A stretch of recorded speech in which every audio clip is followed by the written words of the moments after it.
Hello, and welcome to Seattle at Dawn, a Mage the Ascension chronicle. I'm the Storyteller, Tim Dahlia. Thank you for joining us today as we stream new episodes on the Dahlia World Garden Twitch channel every Monday at 4 p.m. Pacific Time.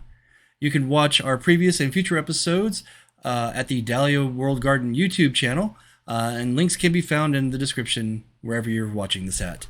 If you do enjoy what we are doing here, please like the video, follow or subscribe to the channel, depending on where you're watching, and have a magical Monday. Without any further ado, let us go to the episode. Enjoy. First, we're going to speak with Cindy. How you doing this weekend? Or this week? I'm good. I am Cindy, she, her. I play Inea Blackwell, Nay, who is a Kha'vadi Tectum shaman who really could use the downtime she's hoping they're going to get here to improve herself and maybe get her feet back under her after a hell of a month, 2 months, something like that. It's been a time.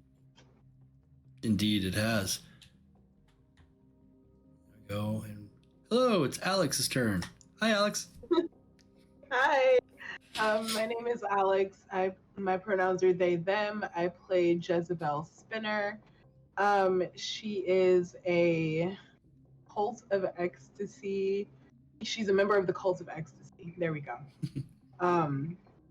And honestly and truly, she's just really looking forward to the time of quiet that this new environment might allow her. There's been a lot of noise and a lot of pop and fizzle in the past couple of weeks, and I don't know, it'll just be nice to exhale and take stock. Wonderful.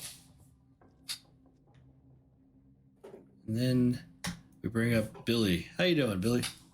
I'm doing good. My name's Billie. I use they, them pronouns. I play Charlie / Calvin.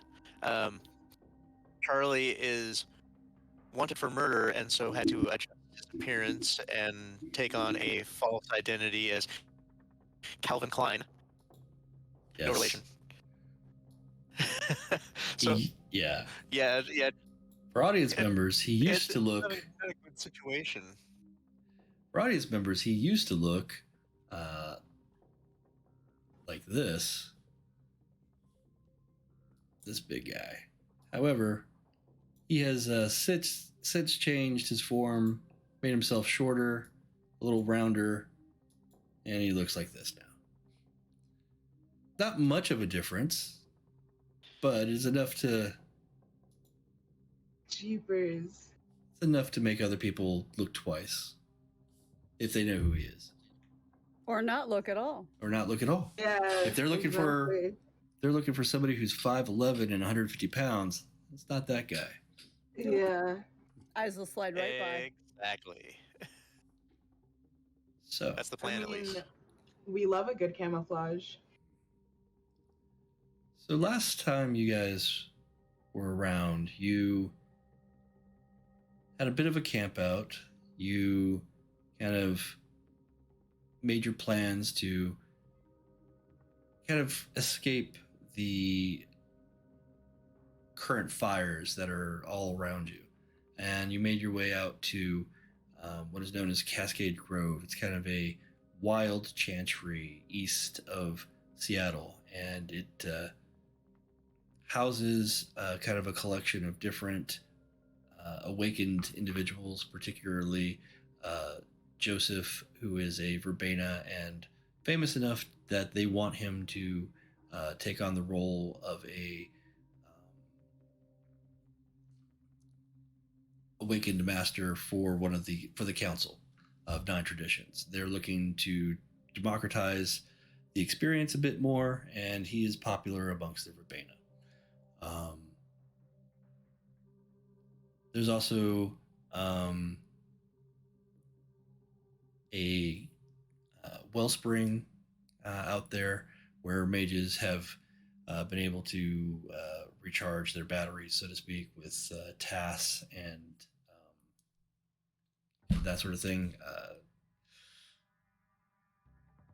It's closely guarded by the mages that are there. And they have defended it against outside intruders for, it seems like, decades now.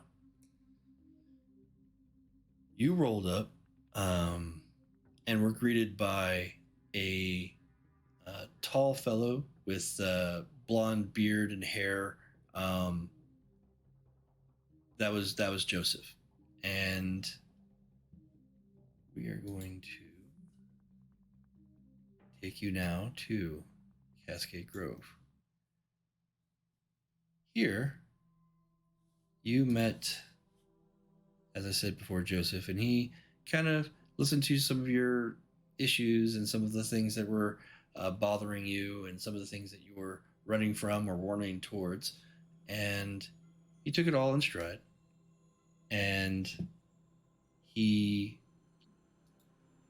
then let you guys sleep. I think he made you some stew. Yeah, made you stew. And then you guys retired for the evening in a small cabin with a bunk bed and a kind of scenario here, as you can see. Like weekend camper cabins type thing. Exactly. Charlie,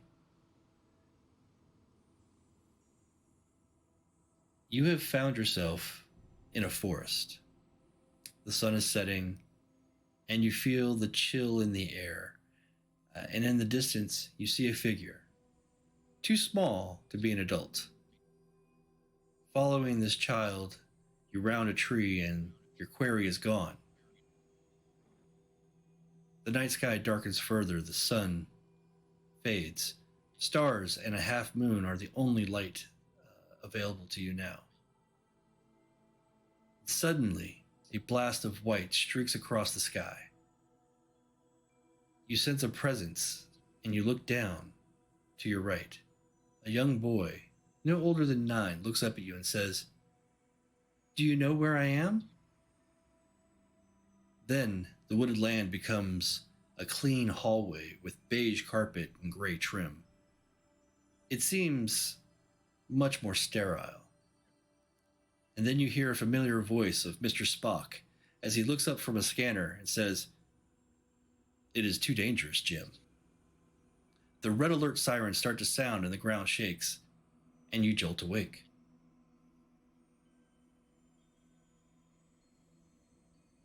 The night hunters have had a rough few days, and you have all slept in.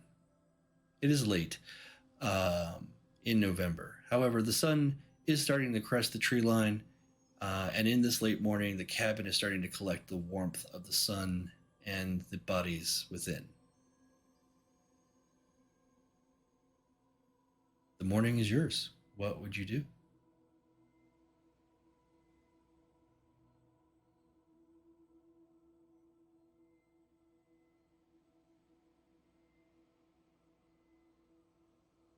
First thing to do is get some breakfast. Okay. So there is a small kitchen in the cabin here. Very easy to access, has microwave, stove. They're not without the luxuries of a small generator in the area. Most of this stuff is either gas powered or battery powered, though. What would you like? Oh, cereal is good. Okay. Yeah, they have a few different selections of cereal. You've got some Lucky Charms. The expiration date has passed by about a month, so the Lucky Charms, unfortunately, are a bit stale.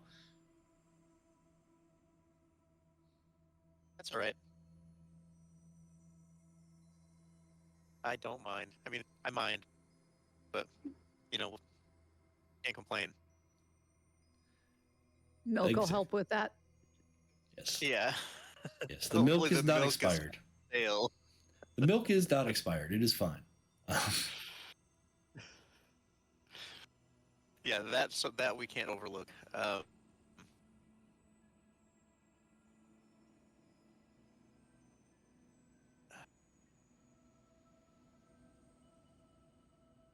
dream was so odd. I kind of want to look around go out and like kind of hike around the area and see if if the places that I was in my dream, Mhm. if I can find those real places, Okay. or if they even are real places. Okay. So you're gonna exit the cabin. Jezebel, what are you working on? So I'm thinking that Jezzy is also probably gonna get some breakfast because that's the best way to start any day. Healthy breakfast of stale Lucky Charms. You also have the option Well, of some microwave oatmeal. Oatmeal, do we have any ingredients by chance? You look into the refrigerator and there's a half carton of eggs and the milk and some orange juice. They didn't really stock up too much. This was a guest cabin and not really the guest period of time. It's not like they knew we were coming. No, that's fine. Do we have bread though? Yes, there is a loaf of bread. Yeah, go ahead. I'm making us French toast. Okay. Yeah, excellent. Because fuck a stale Lucky Charm. We've got eggs. It's cool. Yeah, on top of the fridge, you also see that there is some log cabin syrup. Yeah, nice. Okay, perfect. French toast it is. I tell Charlie immediately, don't you dare put those in your mouth. That's hideous. I'm making us breakfast. It's totally fine. Just relax. Okay. So Jezebel's making breakfast here. Inea. Inea is looking for coffee. You are scrounging through, and you do find a tin of coffee, and there is a French press. Oh, thank God. Here in the cabin. Okay. Okay, so Nay kind of does the and she sort of cuddles the coffee makings to her and gets out of Jesse's way so she can make coffee without getting in the way. Not the easiest thing to do. It's not the largest kitchen environment, but it is possible. Everybody, it'll fit 3 people. I know how to share. My aunt and uncle are always in the kitchen when I'm cooking. It's totally fine. Of course. Okay. The French toast gets whipped up. It's the same basic recipe that you've always kind of used and perfected over the years. You don't have the cream that you don't have the cream that you would normally use. The bread isn't necessarily thick or stale enough for what you normally would want to do, and you don't have any powdered sugar. But or cinnamon or nutmeg, but it'll do in a pinch, you know? Exactly. And you make a decent attempt at French toast. It is at least consumable with butter and syrup. Yeah. I always put vanilla extract in mine. That is definitely a solid choice, I believe. Yeah, and I give us orange juice too because you need your vitamin C, man. Indeed. That all reset on me.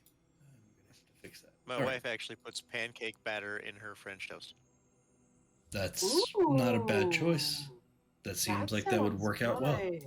Sounds extremely awesome. rich. Yeah. Mm-hmm. Talk about fluffy, man. Might have to make some waffles tomorrow. All right. So Ooh. I got one more day before I have to go back to work. I might make some waffles. I am coming for breakfast. Thank you. So breakfast is served. Charlie, you're getting a bit of that wanderlust feeling. You feel like you need to kind of explore some of those outer and inner reaches of your mind. So you head out the cabin. This particular cabin is smaller than some of the others on the property. It does have a fire pit outside, and you make your way out the door. And as you start walking towards the pit, there is a familiar face walking towards the campground. She is the person that you saw for the first time use magic and not be able to explain what was going on. Oh. This woman is known as Celeste, and she is a Verbena witch that has begrudgingly taken you under her wing. And for those that want a closer inspection, that's her look right there.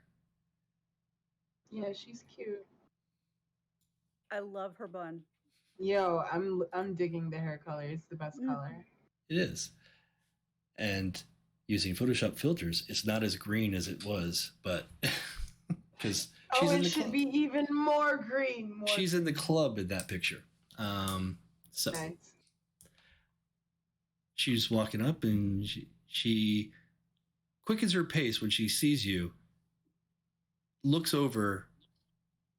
It's like, dude, you need to lose some weight. Well, it's good to see you too. I actually did this on purpose, but Oh, just you trying to want to look like this. Well, I don't want to look like this, but I feel like I need to look different so that I'm not as easily spotted. Fair enough. Saw the news. Figured you were in some trouble and got a message that you were out here. So I hopped in the Honda and got over here. What's up? You need anything? And then she punches you hard in the shoulder. And why did you not call me earlier? I'm sorry, we got caught up in all of this madness, and I, kind of got sidetracked in what I was doing and didn't think. I apologize. Okay, well, I'm here now. So, did you kill a kid? I did not. I don't even know who this kid is. That's the thing about it.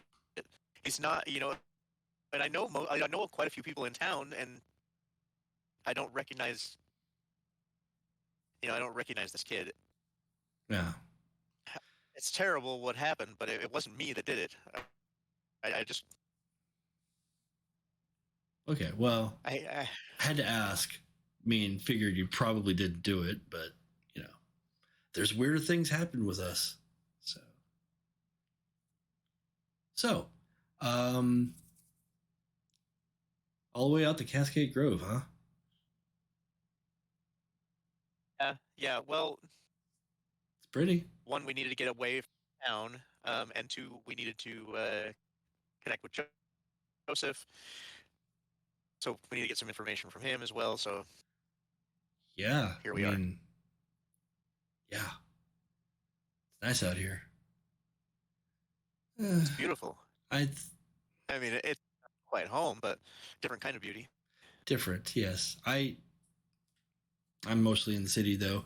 The Coven's out there. We got some green spots, but it's nothing like this. Well, right. I should probably make my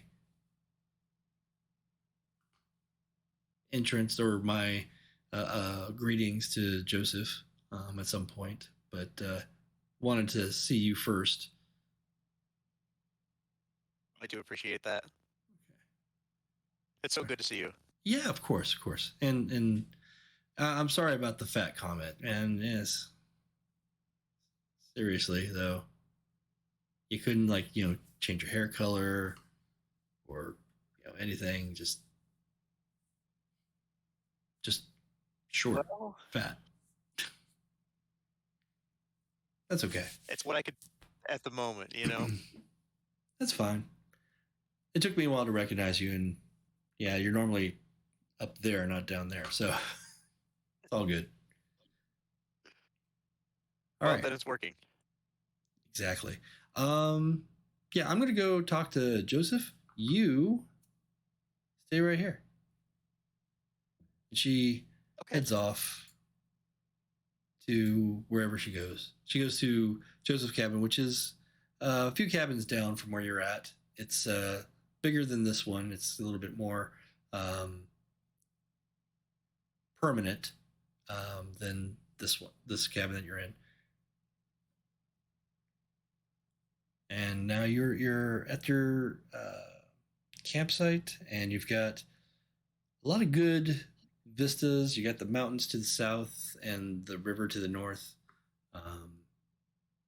You can kind of see that the woods are still primarily evergreen, as the Washington State area tends to lean. But there's a couple of things that are past their prime for the fall, and you're getting little splotches of yellows and browns and reds. Oh, this actually is really good because this is prime mushroom season. Okay. That is fantastic. I'm going to do a little foraging. Okay. So you let your cabal know that you're going to go off and kind of pick some things out on your own, sort through your day, and you plan to be back. When do you plan to be back? Before dinner. Okay, you plan to be back before dinner. So you're going to be gone for a while. Yeah. That's what you got. You got that lined up for yourself. Inea, you've had your coffee. You had some actually pretty good French toast for the materials you got. And things are beginning to percolate, not just the coffee, but your brain.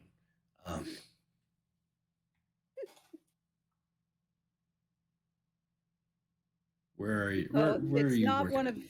It's not one of Amnesia's white coffee lattes, but it'll do. And correction, she's had at least 2. All right, you've made yourself 2 cups of coffee this morning. She would have offered if anybody else wanted some. She would totally make some for other people. She's nonverbal before her first cup of coffee in the morning. Fair enough.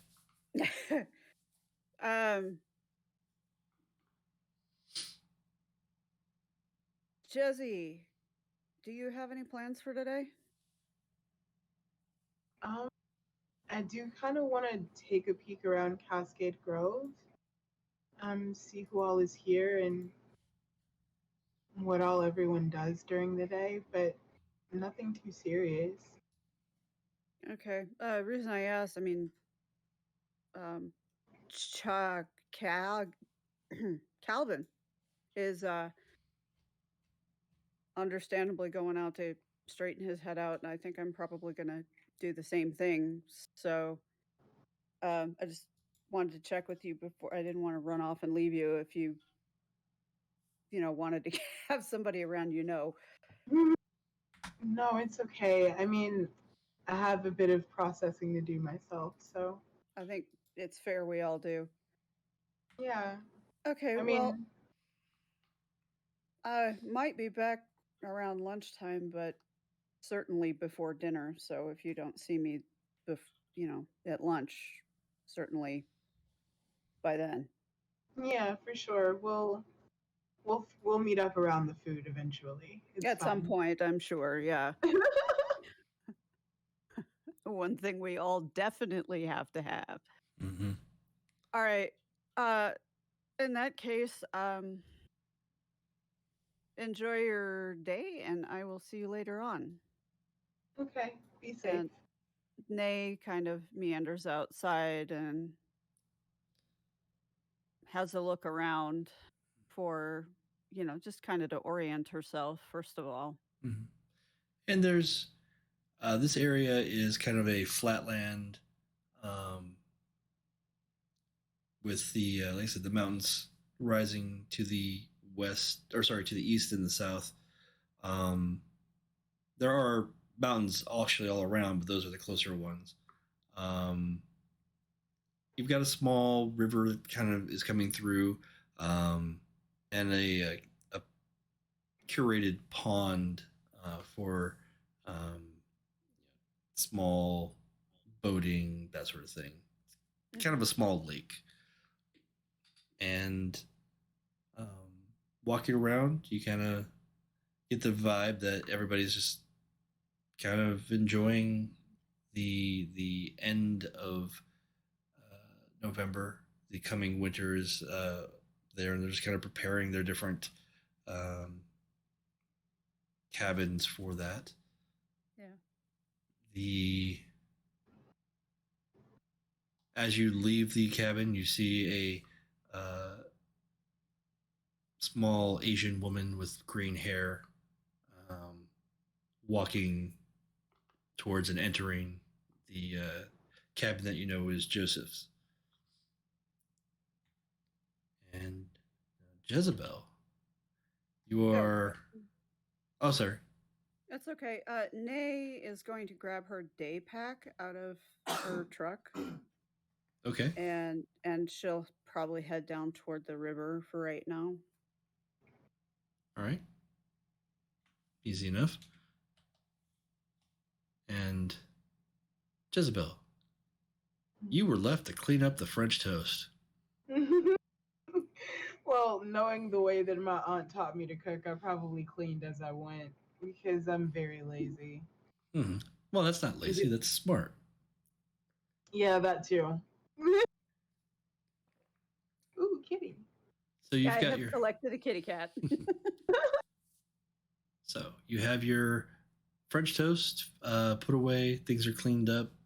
You know, there's a basin, but there's not really a electric dishwasher or anything like that in here. But it's not hard to deal with, and get the dishes set aside to dry, and you're now ready to face the day yourself. So I'm thinking, like, I did want to see what all is here because I am kind of curious, but I'd like to do it in such a fashion that I'm heading towards the mountains, if possible. Okay.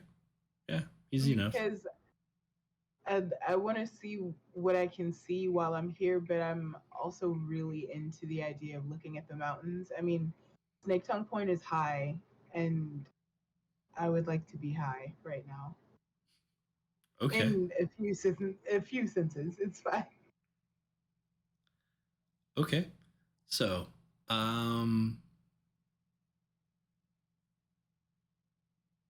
anything that you're preparing to bring with you? So I do have like my backpack, kind of. I want snacks because I need lunch. Because essentially, what I'm going to be doing is hiking. I need water, of course. I'm bringing my own party favors because, I mean, what's a hike without it? It's fun, I guess, but not as fun. For me anyway. So that, and then probably some apples for Polaris. Okay. Because there's going to be a few conversations, Nothing too serious, just getting to know you stuff. Getting to know you. Okay. Easy enough. So you find yourself with your pack. You've got your horse. You got your apples. You got your own trail mix. This is all stuff that you purchased when you were at the convenience store earlier, anyway. So you find yourself heading out. Maybe not in the same direction as Charlie, but general area. Yeah.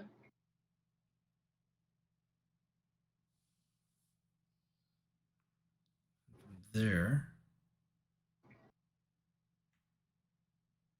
Charlie.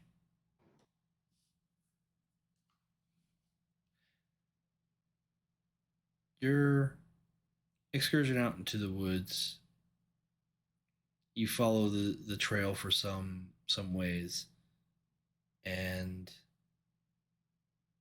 you're right, it is the prime season to find uh, various forms of spores, molds, and funguses, as Egon Spengler would say.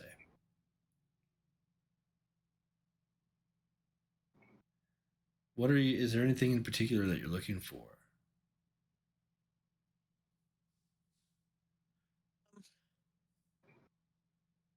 Let's see.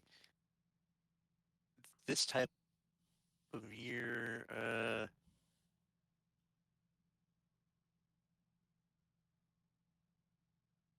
it's too late for Liberty Caps. You're gonna find like the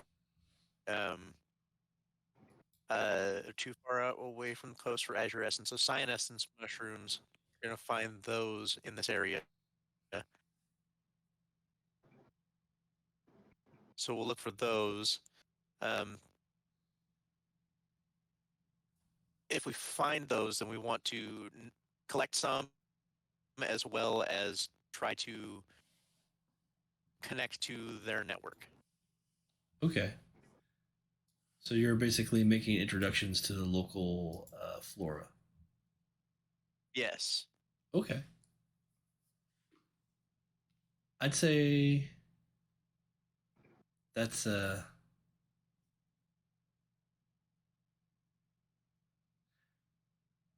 yeah. So you're using your perception to look around. Um, Survival, because this is kind of like a survival sort of thing, not necessarily survivalism, but it's part of that type of training. Yeah. So Yeah, I would say that foraging would be part of survival. yeah. So yeah, go ahead and uh, make a roll with your perception and survival. It's 8 dice, so that's a good thing. Seems like this might be your wheelhouse.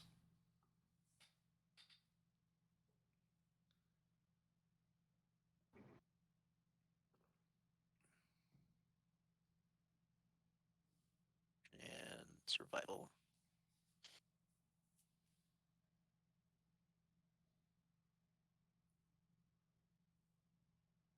And So I have a tab called research. I'm going to just change it to search. that's fine. And difficulty is going to be 6 because it's a kind of a base thing. But the successes here will help you with other things. Did I hit it a couple of times? I might have. That extra window always gets in the way. Yeah. Yeah, I always forget that it hides behind. Yep.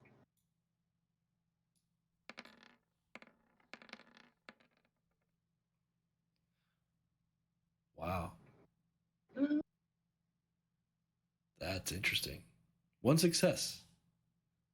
Wow. Damn. A lot of 1s in there, but you managed. Local's not going to make it easy on you. No, apparently not. Woof.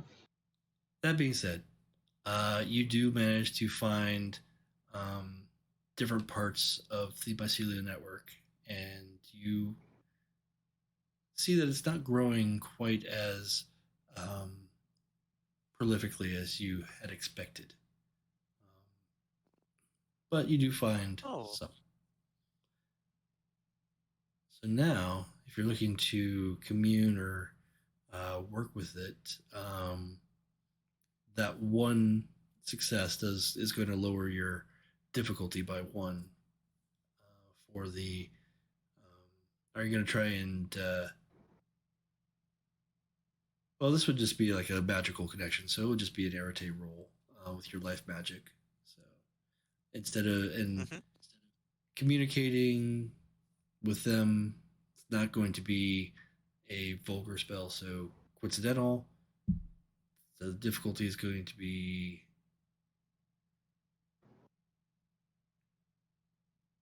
Yeah, it's going to be 2 plus 3, so it's 5 minus 1. So yeah, difficulty is going to be 4. It's not going to be terribly difficult.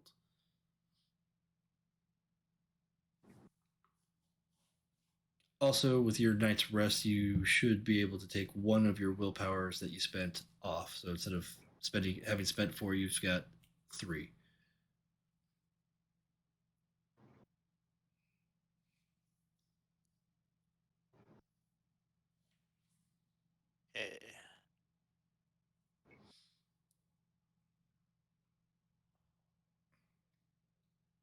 What was the difficulty? 4.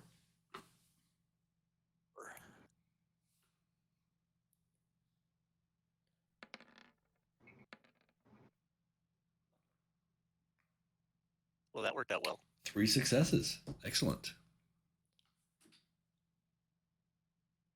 You touch the mushroom and you feel the connection almost immediately. And though it was hard to find, you feel that this is a massive network. And you also get a sense that they're hiding still. That some tragedy, some catastrophe happened. And they're still very wary of coming out. But you have introduced yourself as you are, and they have accepted your presence and have shared with you the knowledge that they have for the area. What are you looking to communicate? One, I want to basically make a connection between my home network and this network, and make myself that link. Okay. The other thing is that I want to feel what this area, like what it has. I'd get a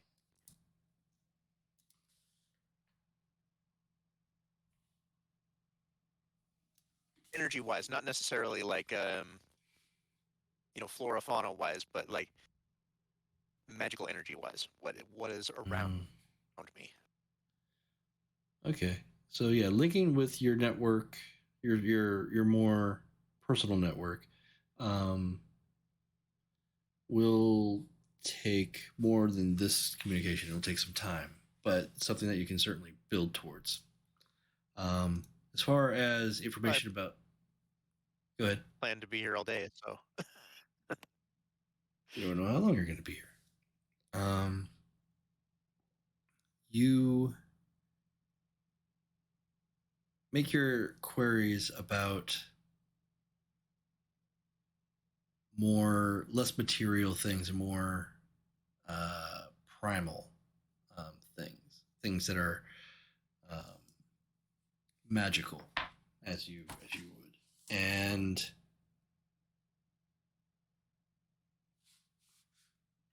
you hear the call of kind of a pulse that's pushing further in.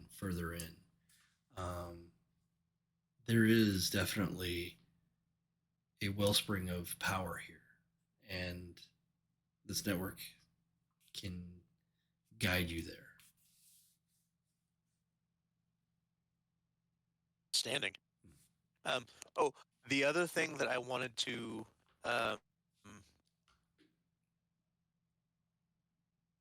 like look for, at least keep an eye out for, is a potential familiar. Yes. Yes, we had discussed that. So you keep your eyes open. You were looking for like a bird of some sort. Mm-hmm. Is this something that Charlie has thought about and something that he's thinking?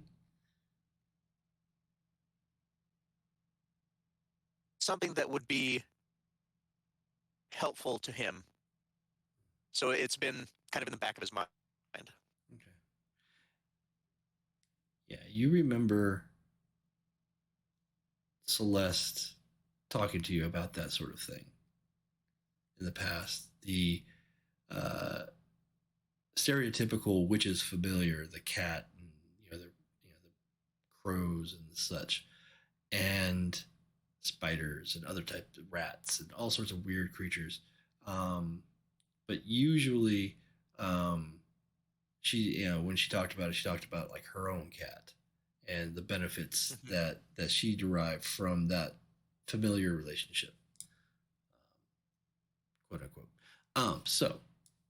Yeah, you've got resources out here that you think, and seeing Celeste kind of brings that memory back up, and good opportunity for you to explore that. Anything else that you're looking for beyond those basics here?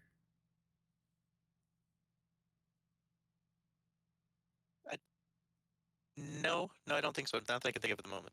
Okay. Cool.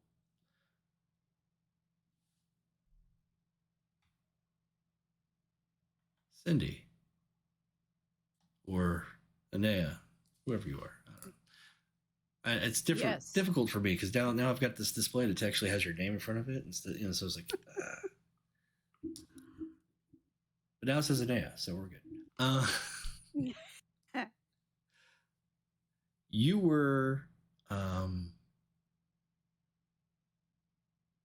exploring the river here. You said, right?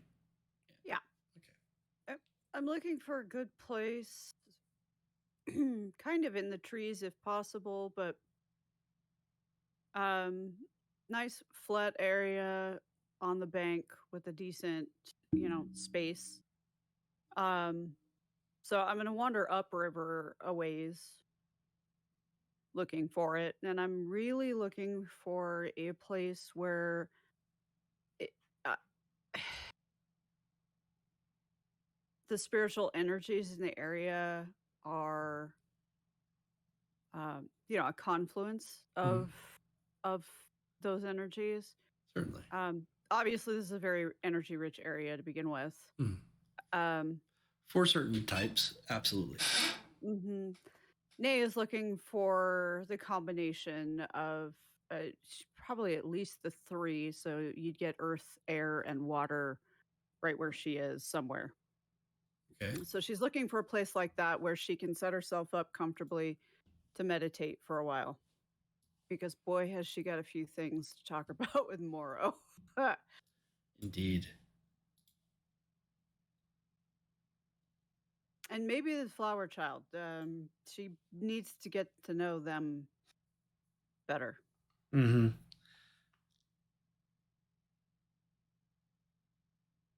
Okay. So this is something that you're going to find a safe spot to meditate, take in the world, take in the whole experience, and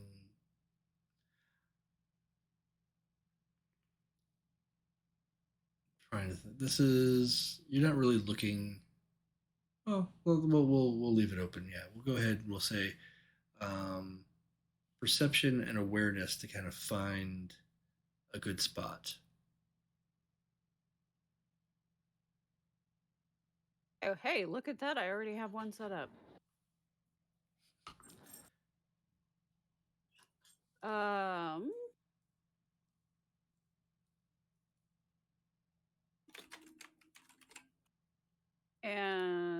I looking for difficulty wise? Difficulty is going to be 6. Okay. 3. 3 successes.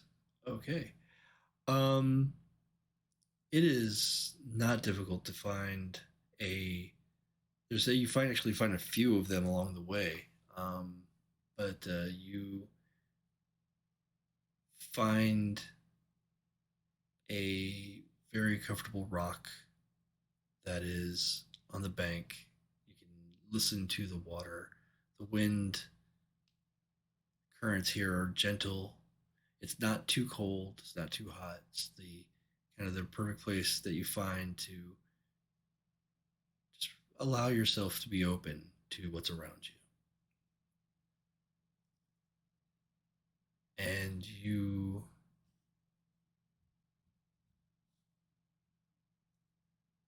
I think with what you found here, with the 3 successes, we could say go ahead and make a. Well, how are you meditating? Like, are you focusing on your experiences or focusing on your desires? What are you? Okay. Well, first thing, the little handful, not little, a generous handful of cornmeal comes out of one pocket. Right. A small handful of tobacco comes out of another one, and I just kind of pile those on the rock a couple feet in front of me. Right. And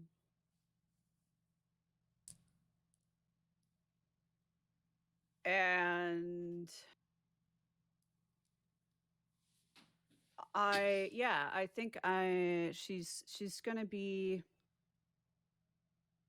focusing on her frustrations with their various situations and what she feels are her shortcomings in helping to deal with them. Her desire to improve in those areas. And just kind of send out a request for assistance with those things. Okay. So. And she is directing it kind of more at Morrow as the familiar guide. But also maybe a little more plaintively as well toward the flower child.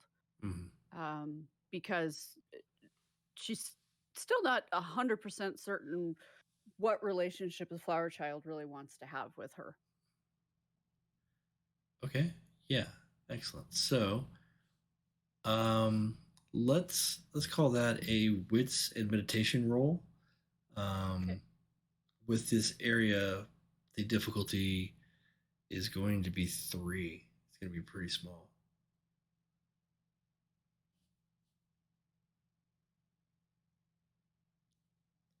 But this preparation and ritual is important to make it easier to converse and communicate and experience the Umbra. Get to a chair.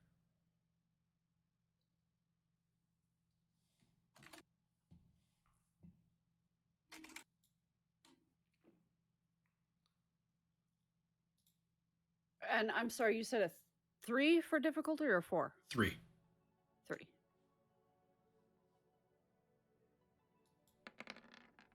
Four successes. Beautiful. 4 successes. And I think you're going to use your rote for communicating here. Let me look at it again because you're probably correct, but Oh, wait, this is more of a healing spell, sorry.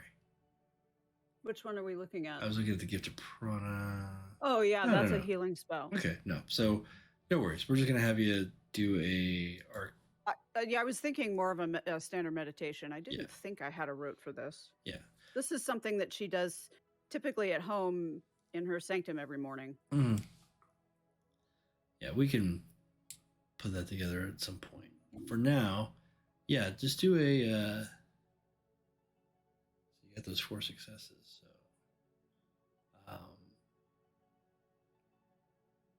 yeah, Arete with a DP mod of 3 because you're using your spirit, and the difficulty is going to be 3.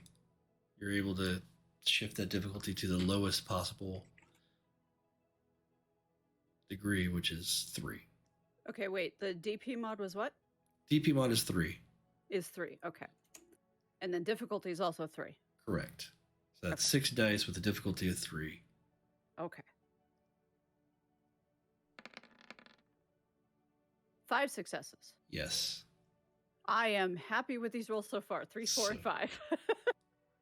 Sounds good. The air around you thins, and you feel yourself get a little lightheaded. The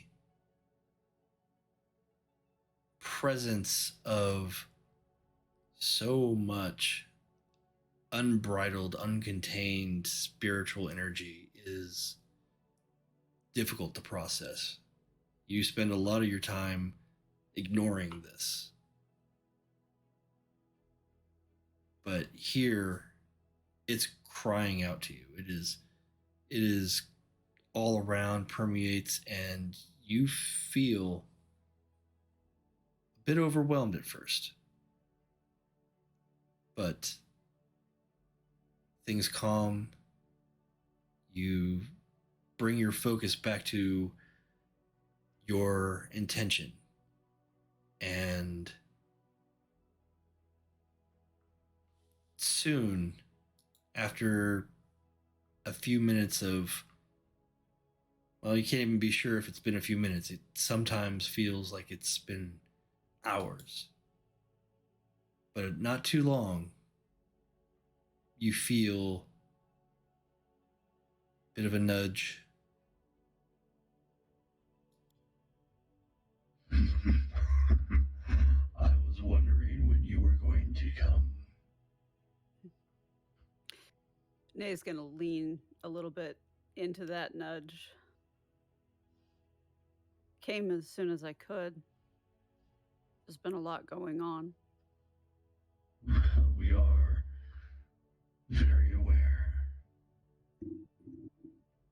But we are proud of how you've presented yourself.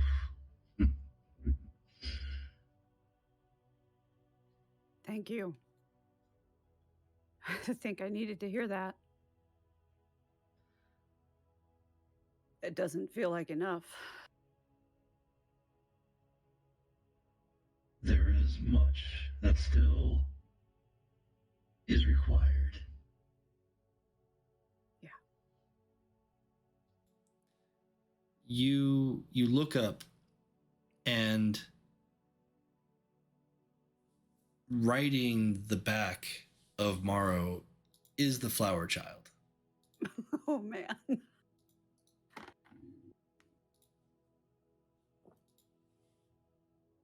I also got a Morrow token now. Yay!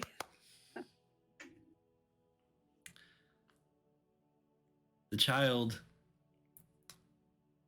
sits up there bareback, hands gripping the fur, and its wide eyes look down at you, and it reaches out. I reach up to take their hand. It's good to see you too. It's good to see you too. What can we help you out with? What's going on? Morrow says that there's, danger, but I don't know. I don't know much about that.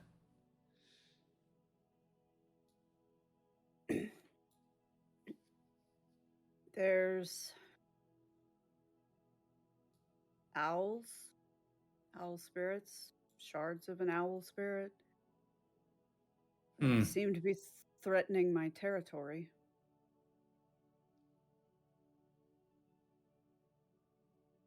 My my people. And there's some kind of big conspiracy threatening one of my people specifically. That sounds rough. We should go play.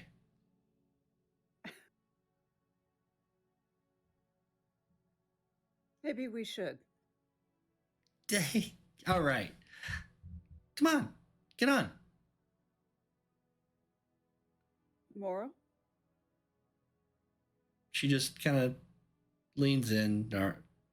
Yes, like, fine. I give her a gentle forehead bump and do as told and climb on. Morrow is huge, so not a problem. I figured not. The moment Moro can be whatever size she wants to be, especially here. Correct. It doesn't take long. The moment you sit, she is off like the wind, and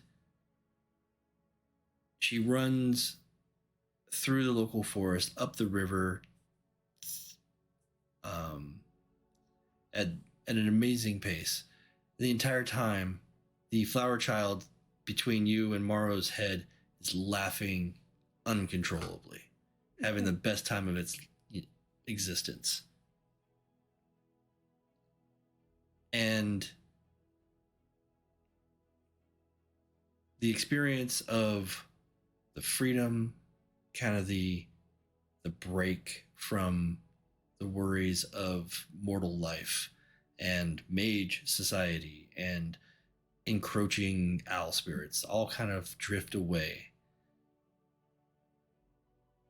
And experiencing and enjoying the moment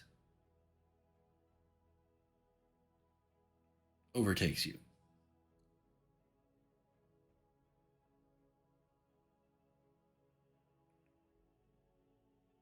I think it probably takes Nay a few minutes, but she lets herself laugh along with the flower child. Yeah. It's at this time that you kind of find a clearing in the woods. Morrow stops, and the flower child hops off, and you've got a moment of respite from the run. And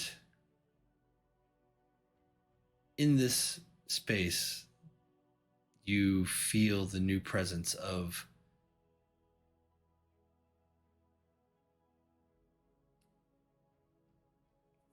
it's hard to describe. It feels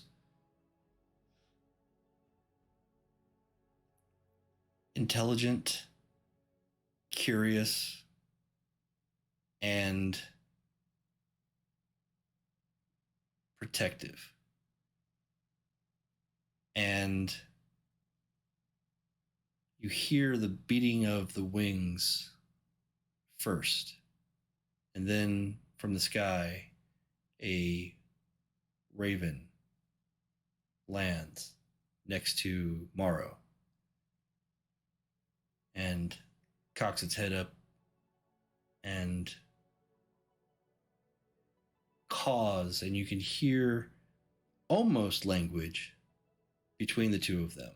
Still not any mortal language that you know, but the spirit communicates clearly that there is prey, and it is to the east.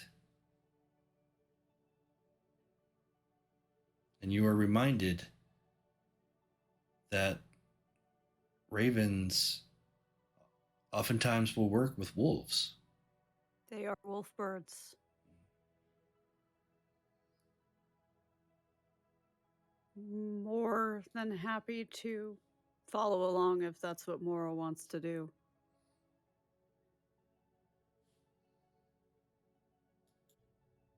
Moro, can we?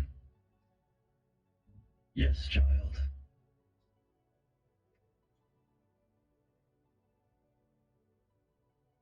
Okay. Are you hungry? I think I am. Then follow me.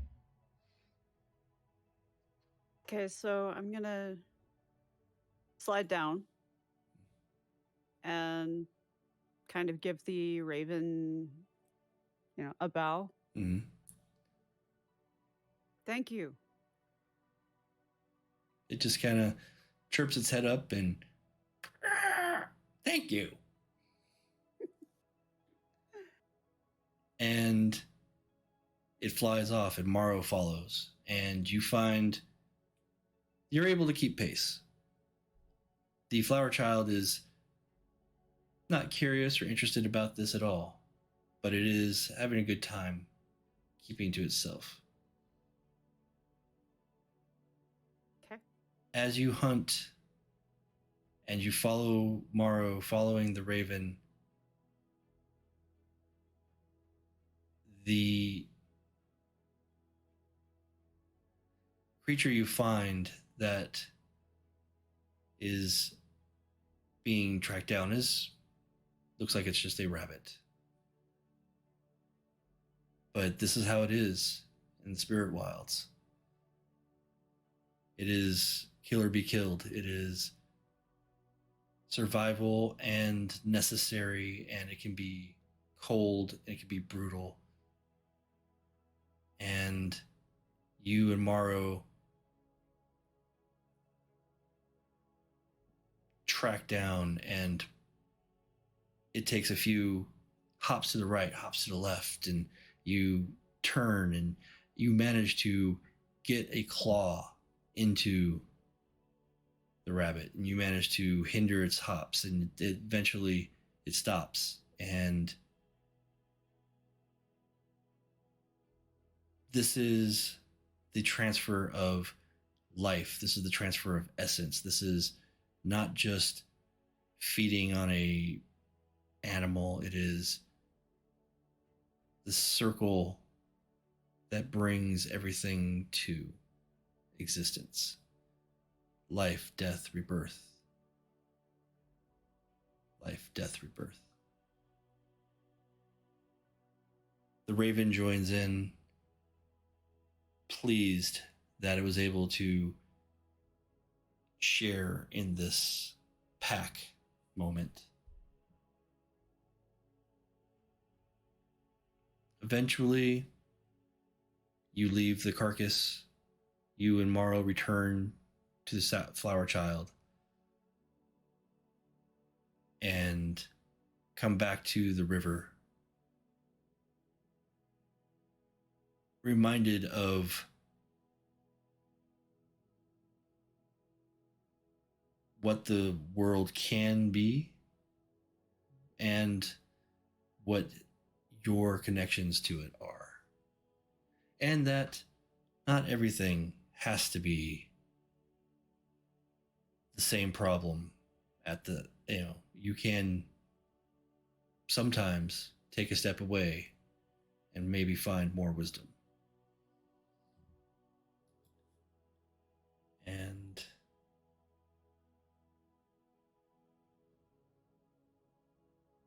was there anything before? Tomorrow is looking like they're ready to move on. Flower child on their back.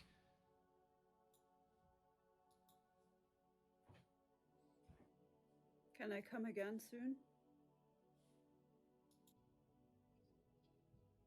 I insist you do.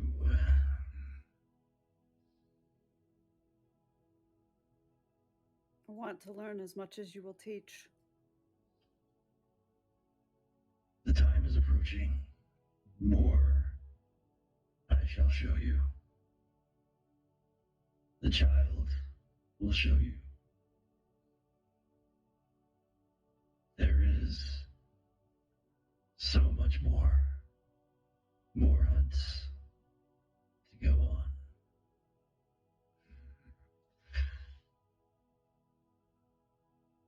Thank you, both of you. I'll be back. Okay, thank you. Bye, lady.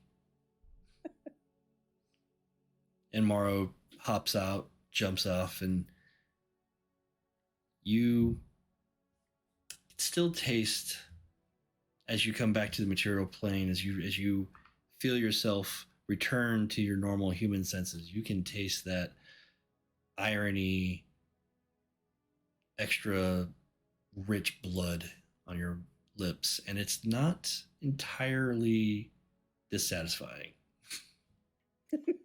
Okay. Well, I guess she's probably done this before. Well, you never know. Plus, it's all metaphor anyway. Yeah.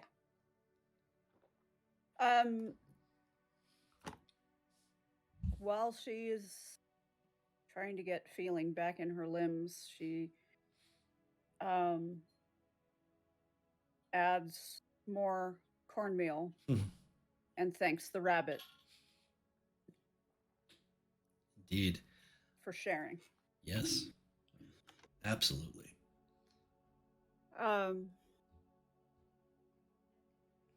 With that hunt, I would say that you would also gain 2 quintessence.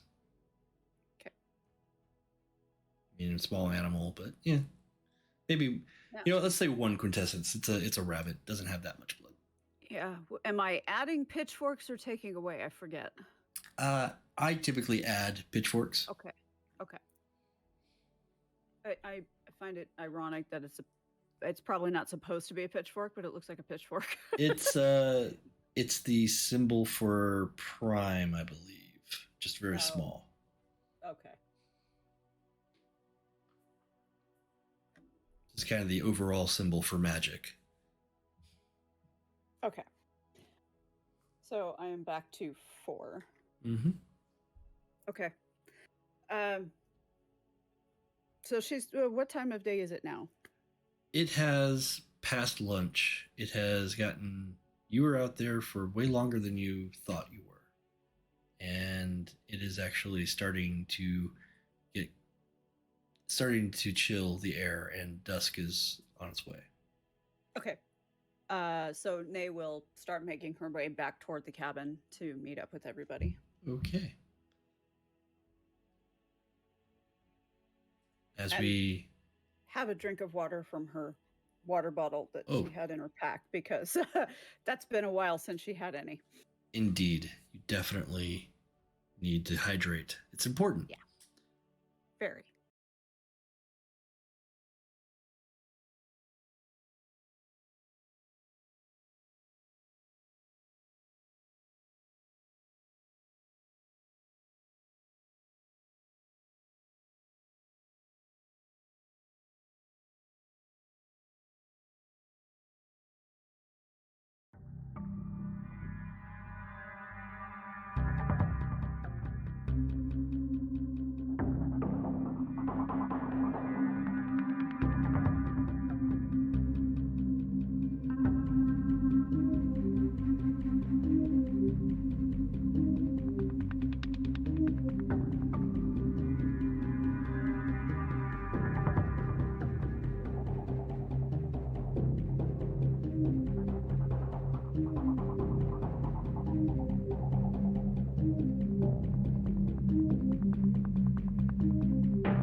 Jezebel. Yes. You have traveled off into the forested area. What are you doing? You were saying you wanted to find a high point. Yeah, I want to find some place high up and do some dancing and some yoga. Okay. Yeah, absolutely. Let's go ahead then. Let me pull up your character sheet. Oh dear.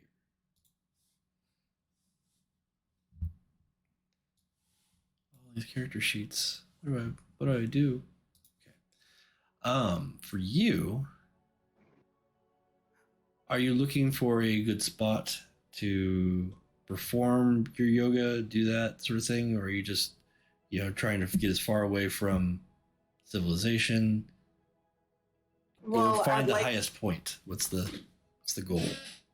I'd like to find some place that's relatively high, but also pretty flat, and also pretty far. So I'm looking for all three. Some place that's very private that I can just be me, so I can focus on, my meditation and such. Okay. Are you looking for more magical or more just secluded? Magical for sure. Okay. So let's have you make a perception plus awareness check as you enter and start hiking the trails of the area. Perception and awareness check. No DP mod difficulty 6, right? Yeah, exactly. Okay. It's like you read my mind with your mind magic. Oh, jeepers. I got no successes. No successes. Oh, poop. That's rough. The trail is surprisingly difficult. There are many rocks that you have to step on and over, and you're not quite geared for this difficult of a hike. Of the three of you, you certainly have taken the path that is way more difficult. Yeah, it seems so.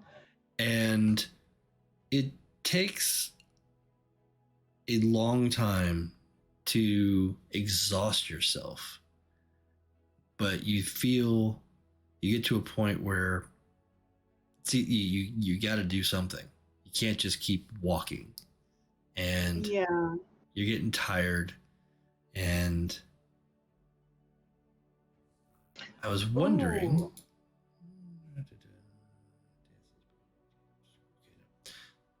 Don't see it. All right. I was checking to see if like exertions was one of your possible instruments, but you are not Griffin Claw. No. You do not have the stamina of the Griffin Claw.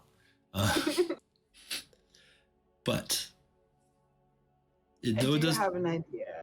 Though it does take you longer, you do find what you feel to be a decent spot, and you're feeling like you have at least enough energy to go back the way you came. You haven't gone too far. Yeah. You do get a decent view of down the mountain. It's not the pristine, clear view that you were wanting, but you can still see the lake below, hidden behind a bunch of trees and foliage and different rock formations, but it's there. What would you like to do here? Well, I did pack lunch, Mm-hmm. and I did pack doobies. There you go. So I think I should very much like to smoke a doobie and put out an apple for Polaris and see if he'd like to have lunch with me. Okay.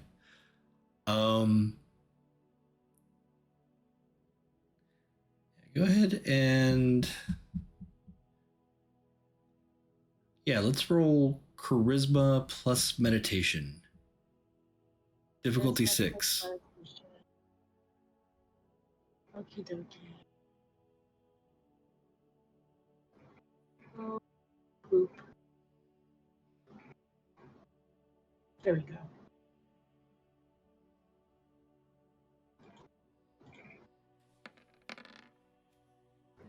One success.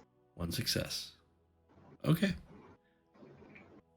You settle in, take a few puffs, you enjoy the sandwich that you made, a couple of the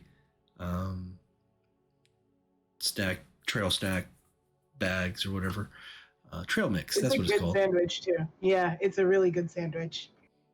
And you got a little thermos of what were you drinking? Just water, or what did you bring with you? I brought some peppermint tea with chamomile in. And I know it's supposed to make you sleepy, but mostly it just tastes really nice. Hear ya. So, you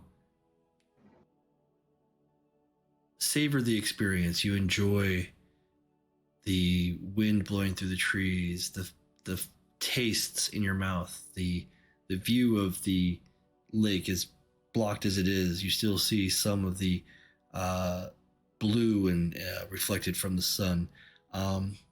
It's still at this point for you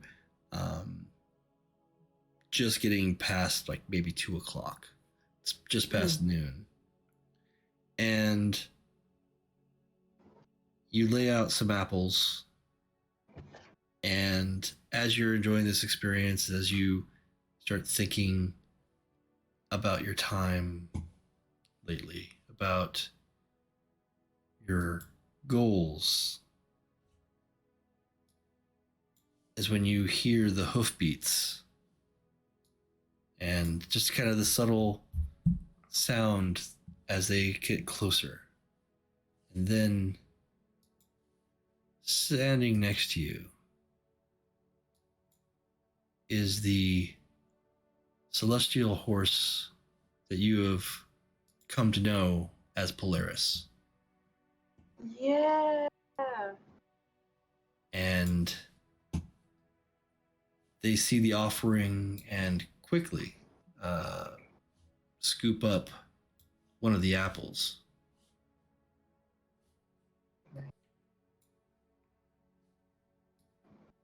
What are you doing?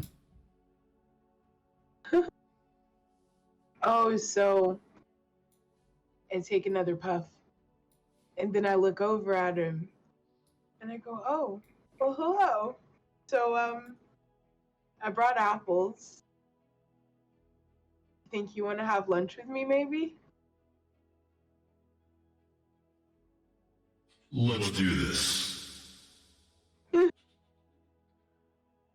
I love the idea.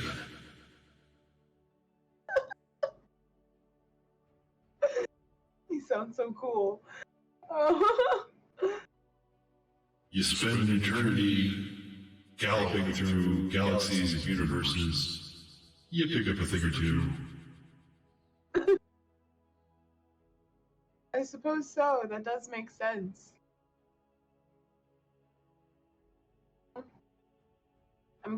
I would like to finish one of my sandwiches because I have lots of them. I'm very hungry. It's been a hell of a hike. And then I think I'm gonna ask Polaris. So there's been a lot going on. There's been a lot happening. And I'm just a little frazzled. In the best way, though. I think this might be a good thing. You're eating your sandwich. Polaris eating his apples.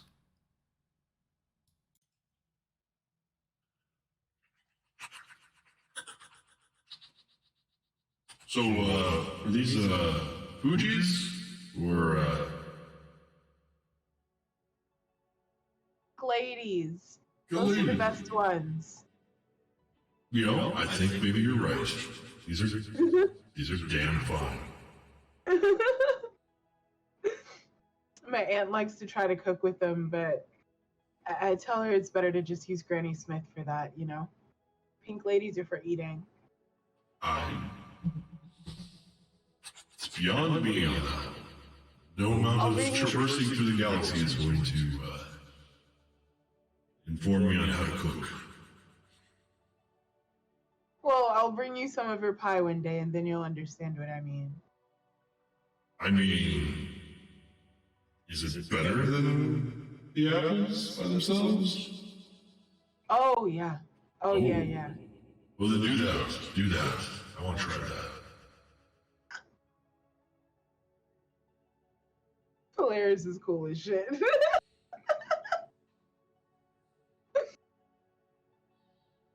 So I'm quite pleased with having had lunch already.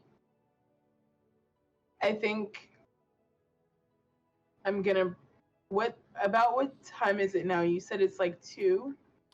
Yeah, you started roughly around 2:00. It's in this type of state, it's hard to kind of judge time. You're not quite in the spirit world, but you're almost astral projecting to a degree. In fact, with mind, that's more likely what you're doing than anything. Nice. Okay. So, even though it's not like the best place, I think I'd still like to try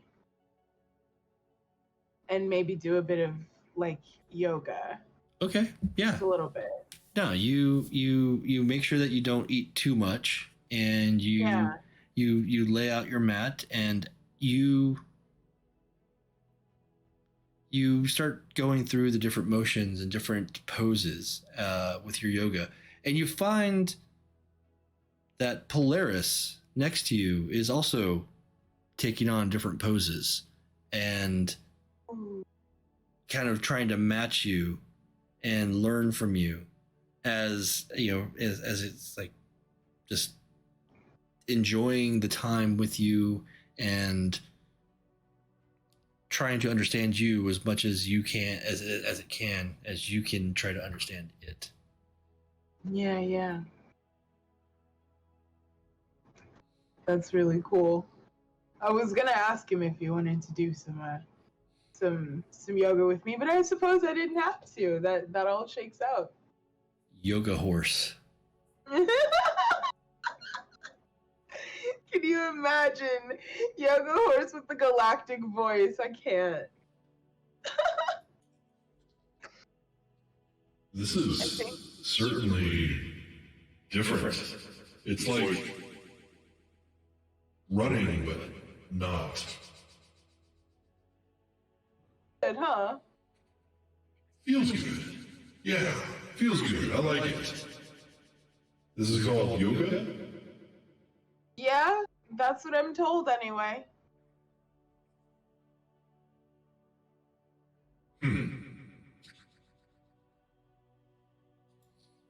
You and Polaris go through several different motions and poses. Anything in particular you were attempting with this beyond, the health benefits? Trying to, what is it called when you like stand on your head? Is that the inversions or whatever? I don't know what it's called. There is a name for it, but I'm trying to I'm trying to do a headstand. Okay. In the fucking woods with a goddamn spirit horse. Hey, if there's ever a time, now is the time to try that. I know. That difficult, dangerous yoga pose with no supervision. So yes, this would be about faith, man. I would say that this This pose does require some strength. Yeah, I'm gonna say strength and athletics to attempt the pose. Strength and athletics. Yes. Woo! And it's a more difficult pose than, say, downward facing dog or any of the others. So I know, I chose the hardest shit in the world. Oh yeah, my God. so the difficulty on this is going to be 8. 8? Oh my gosh, I'm gonna bust my shit. You never know. The dice could be in your favor. It's not the Hunger Games, though. So. And even if it was, I don't have a PETA, so I'm screwed, man. Okay, let me see. The fuck? Boom! I got a success! You only required the one success. It was a high difficulty, but yoga poses, I think. So, in this blissful state, you find the courage to attempt the yoga pose that has scared you the most, the one that requires so much practice, and you've been doing those practices. You've been pushing forward a little bit more each day, but now's the time, and you pull it off. You are in an inverted position, your feet off the ground, held up only by the palms of your hands. And you're regulating your breathing. You're maintaining the pose. There's no shaking or imbalance. And Polaris stomps the ground in appreciation of such a difficult maneuver.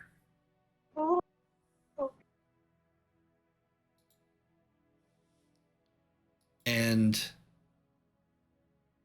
given that you release, you let yourself back down after a significant time in this pose, and you have done better.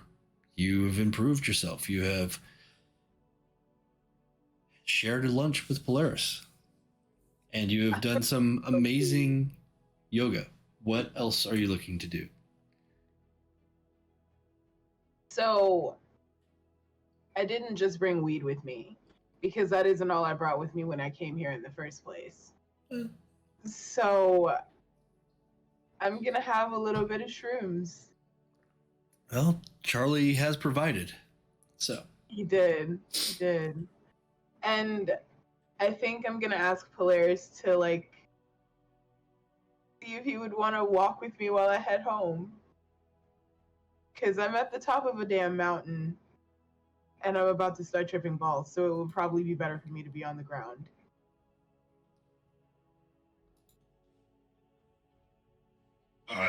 Yes, I will definitely accompany you. I'm always by your side. Yeah. It's also,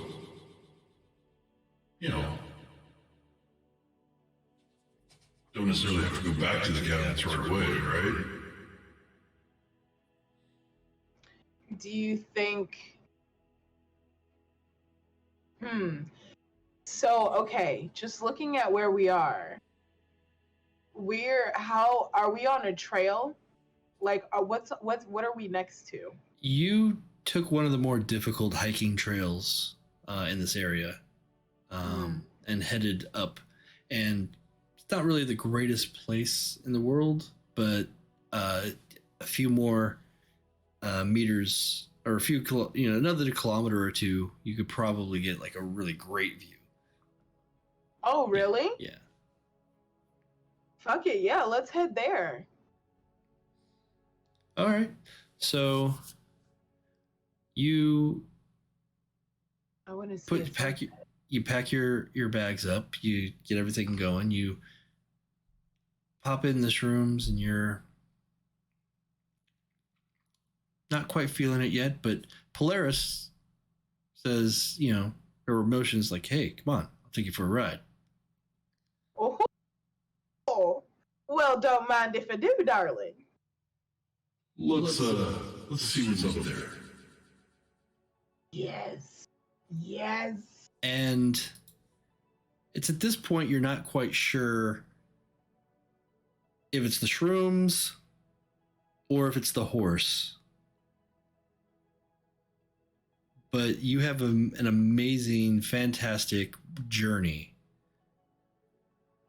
You find the top of the mountain. You get to the crest and you see the valley below, and you see the river flowing by the cabins, and you can see the lake, and you swear you see Inea running after a rabbit. And then you're off. You're no longer on the ground. You're no longer in this place. You are galloping on the air, higher and higher. Constellations seem to rotate and move and dance for you. You run across the moon, the surface, and it is not the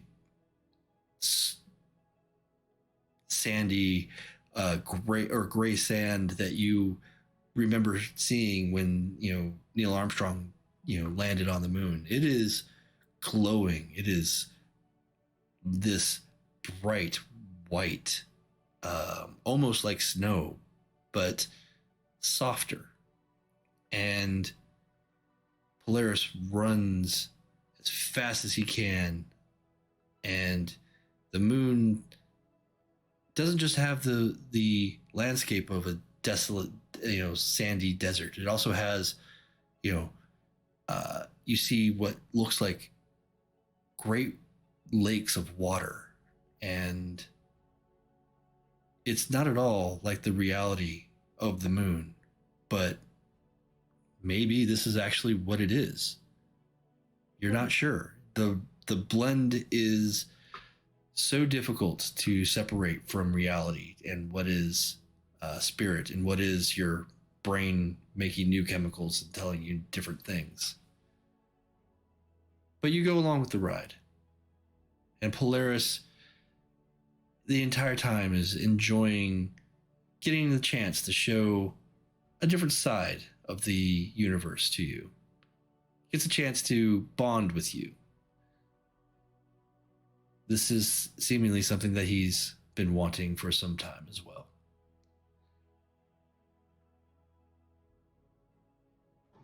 You start coming down. It's not an entirely super day long trip at this point, but you do get yourself back to the ground, trotting along a river. And you're heading down towards where the cabins are. And Polaris stops to take a drink from the river.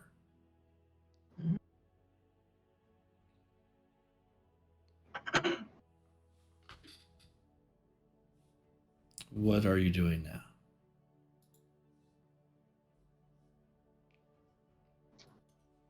So, this sounds a little silly, but I kind of want to braid Polaris's hair and put one of my beads in it, like from my hair. Okay, yeah.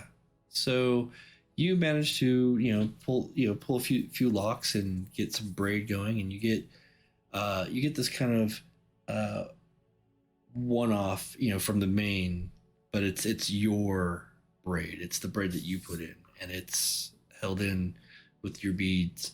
And now he's got a extra braided lock from his mane that is part of his connection to you. That's cool. Okay. Do I have another apple? I think I'm gonna give him another apple.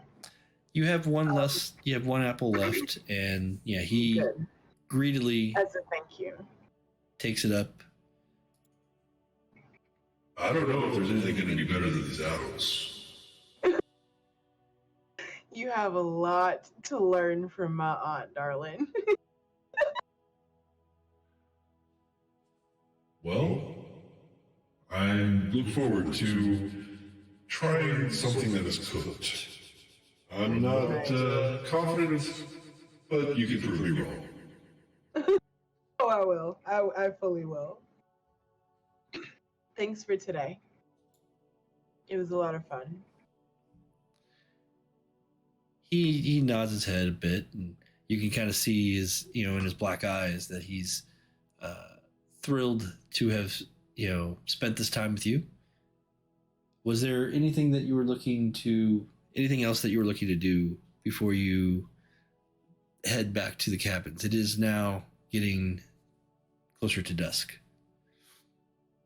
So, in coming towards the mountains, I'm not sure that I looked around at all. But I think I'd like to take the scenic route back to the cabins, if possible.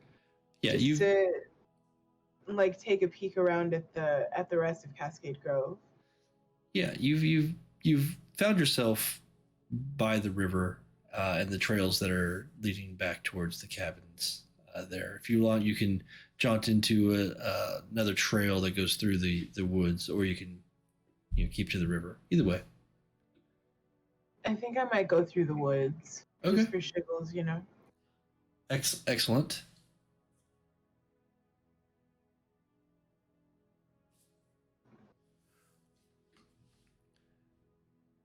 In your journey with Polaris, you got a sense for different space.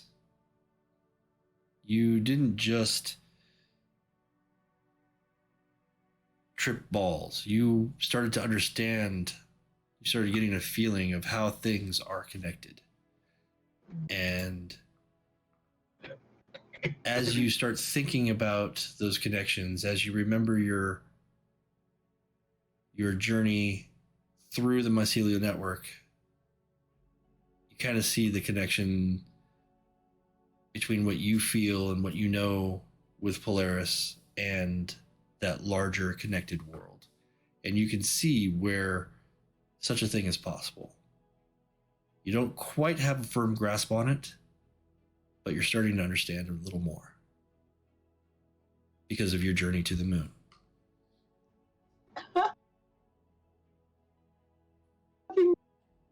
Spirit horse. Like, legitimately. You find yourself coming back to the collection of cabins right around the same time as your friends, Inea and Charlie. And the fire pit near your cabin is lit. And sitting at that cabin, at that fire, is the man himself.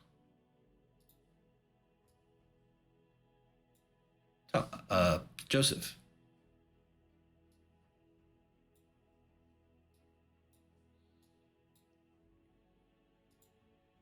He looks up at the three of you as you guys all seemingly times your return at the same time. A little redundant. And he stokes the fire a little bit. He's like, "You guys hungry?" Oh, definitely.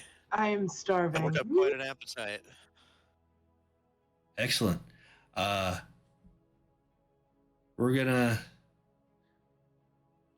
got Daniel cooking up some burgers, but figured I'd get this going for some s'mores later on. You guys like s'mores?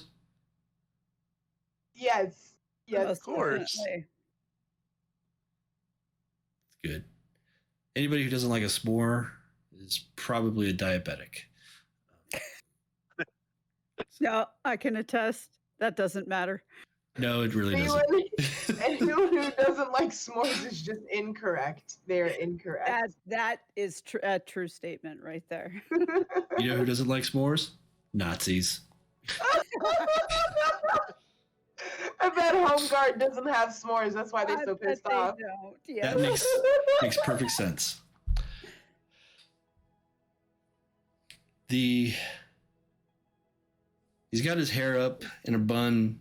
Looks like he's a little more relaxed. He's wearing kind of a green and brown sweater. The night air is getting a bit chillier. He's wearing a comfortable pair of shoes. And he's like, well, let's see. Seems like each of you have kind of settled in. Here, take a seat. I want to thank you again for letting us use your place. Of course. Put Polaris away. Of course. It doesn't make sense if we don't use this for this type of thing.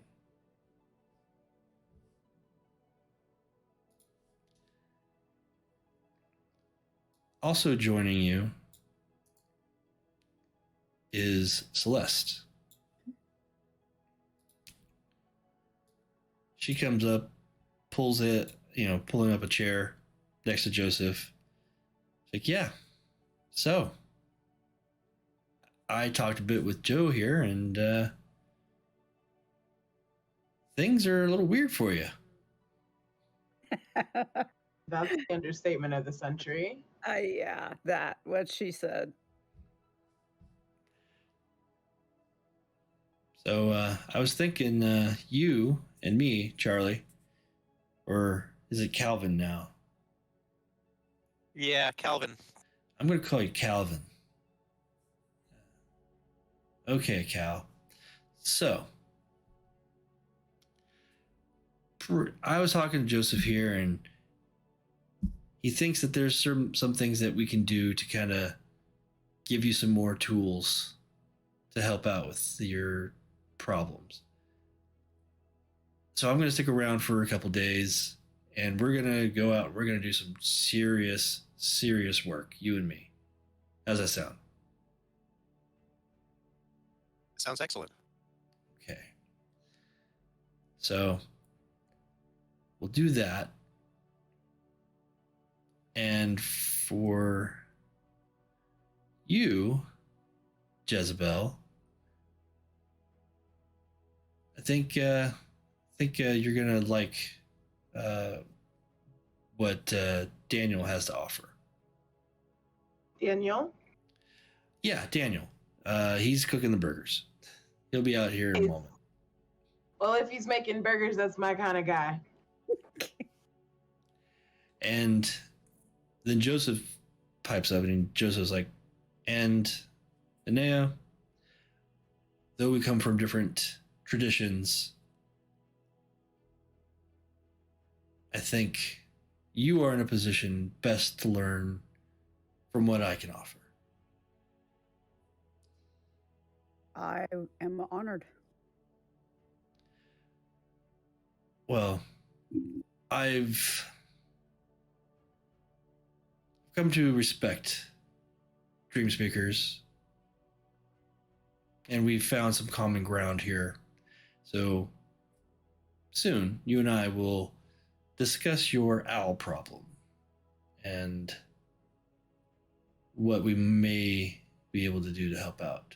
I think you may even have some idea, but maybe it hasn't quite hit the surface yet.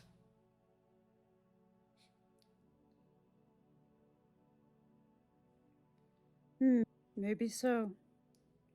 But I welcome anything that you can contribute to that particular problem. At this point, that a tall, dark man with a shaved head comes up with a tray full of burgers. and he lays it on one of the nearby tables and kind of sets up a couple condiments, and he's like, "The dinner is served." And he walks over to French.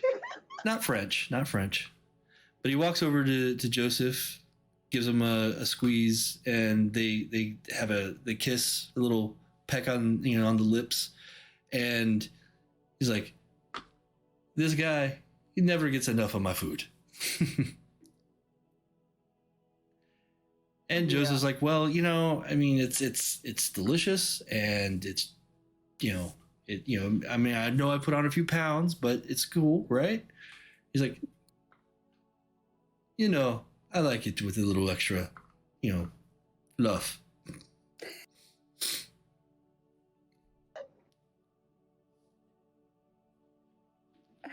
Well, especially when that's how it comes on. If it's coming from me, I think it's okay. You must be Daniel. I am Daniel. My what's his last name? Ribeiro. I'm Inea Blackwell. Pleasure to meet you. He saunters over and shakes your hand. And these are my friends, Jezebel, Spinner, and Calvin Klein. Calvin Klein. He grips your hand. It's a pleasure to meet you all. Go, eat. Brazilian burgers for all of you. A little bit of spices there. Oh my gosh. I know what kind of burger this is, and I'm going to eat it all.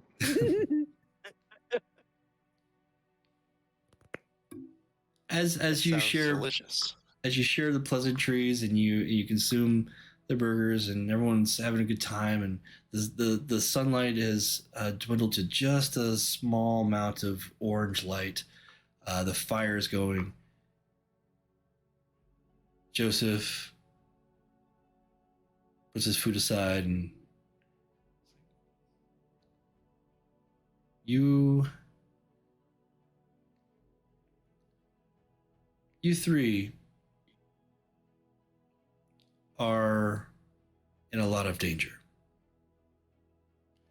I have reached out to my contacts in the Seattle area, and this child who is dead, the circumstances around him and the activity in the Pacific, or the National Forest there, Olympic National Forest, definitely indicate a concerted efforts to smear your name, Charlie. Calvin. I'm going to call you whatever I want.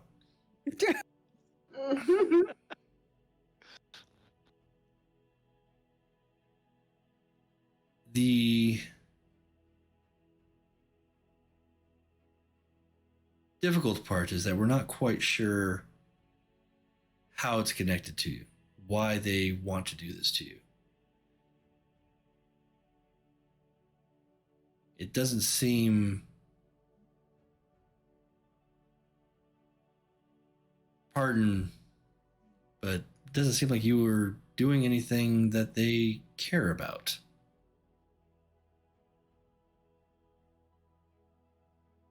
But they care now.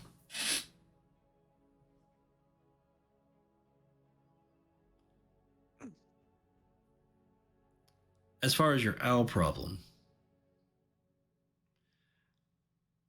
I think if we reach out to, and we may have to make a few attempts at different entities, different totems, different spirits, all kind of the same thing, but something that the owls will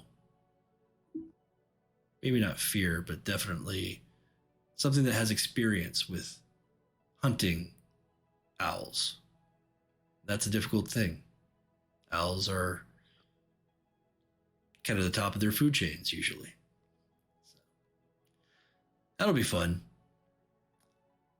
I'm going to call out to some of my contacts outside of our typical mage sphere. And we'll see if we get a bite. I don't typically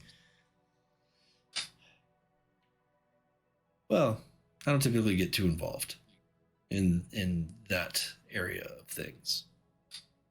But this is important, and I have a favor to repay, so we'll do it.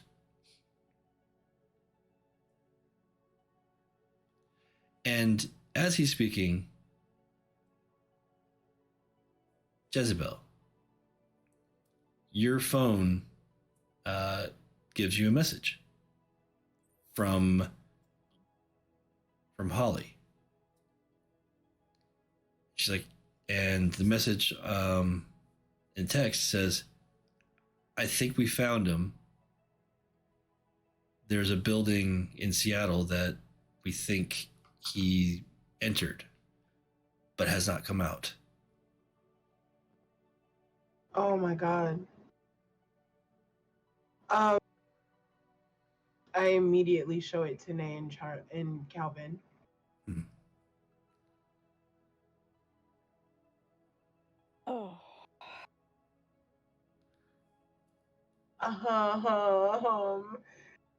So shit. I need more information on the building. Mm-hmm. Owners, tenants. Maybe let's see if we can get an address, because if we can, then the rest of that stuff can it be on Google? Do we have internet here? Yes. Okay, good. If internet wasn't available, Nay could fix that. Yeah. Yes. Okay. True. Both are true. Okay. You prod a little more. You end up getting a response about the address. It is a building on 3rd Avenue in near downtown Seattle. It's actually, the address is actually 1200 3rd Avenue. Oh, 103rd. Okay. Oh God. So I send, I give Nay the address, and I tell Holly, is it possible for you to keep eyes on that place by chance? And you get a quick response in the text that is already on it. Oh God, you're a lifesaver, Holly. You're totally getting a raise. Are we paying you? Because if not, we should. She is being paid with magical knowledge in the hopes that someday she might awaken. You know what? That's cool, but I'm still making her enchiladas. Okay.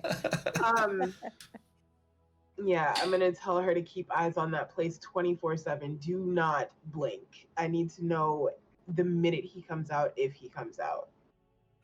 Yeah. Okay. Yeah. She's on top of it. She's like, we'll keep an eye on. Yeah, Holly's cool. And I let Big Daddy Khan, shouldn't we tell him?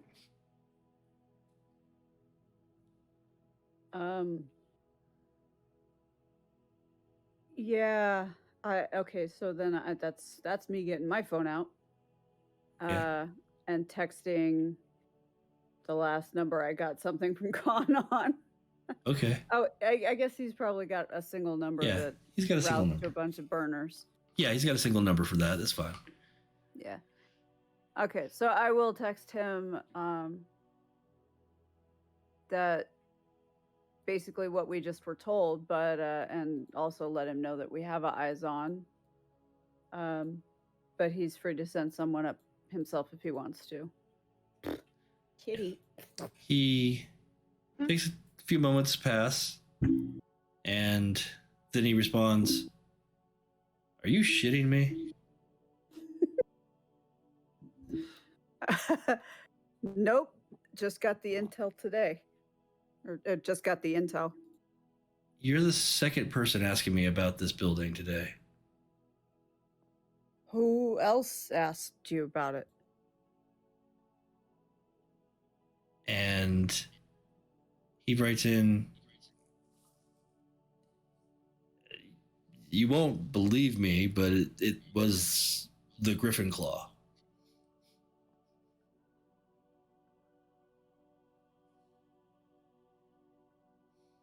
No, I believe you. That actually might make sense.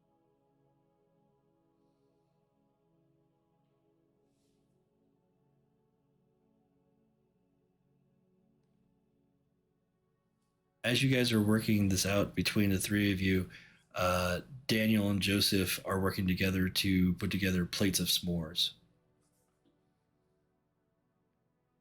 Yay. Yay, s'mores. Kind of want s'mores now. Yeah. Yeah. Sorry.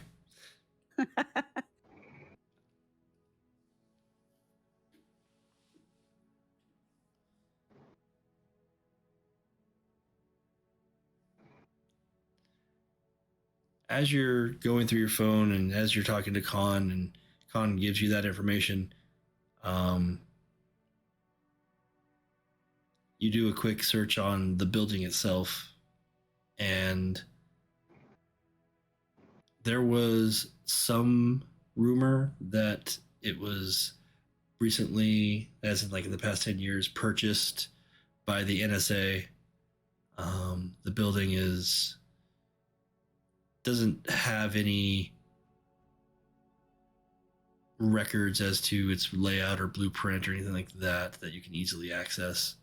And most information about it seems to be pretty closed off. But Khan does give you one bit of advice. He's like, look, as I told Griffin Claw and the Waymaker, that's a dangerous building. That is syndicate hidden. That is deep technocracy. People don't leave that building.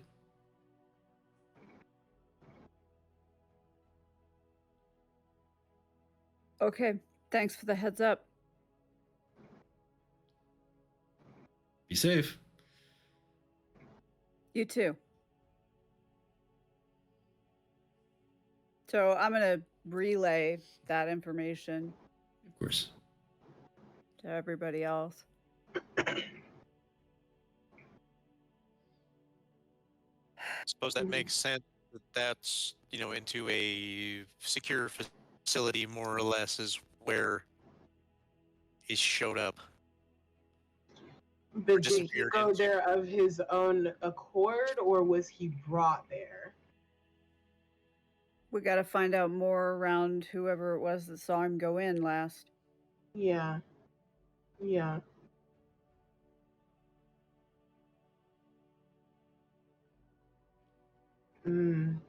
If he went in under his own power, we have a problem.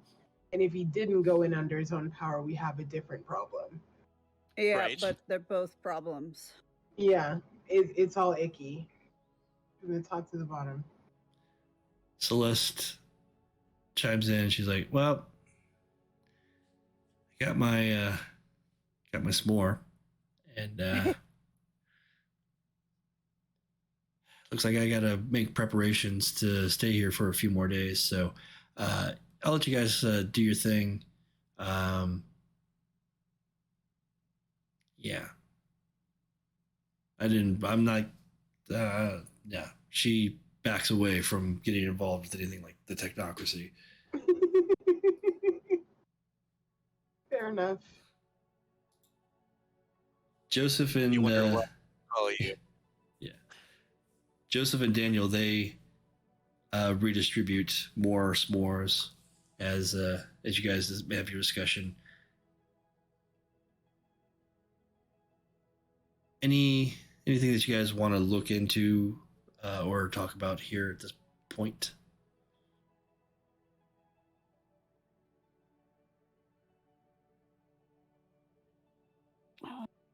So, okay, just like thinking about this, all of this,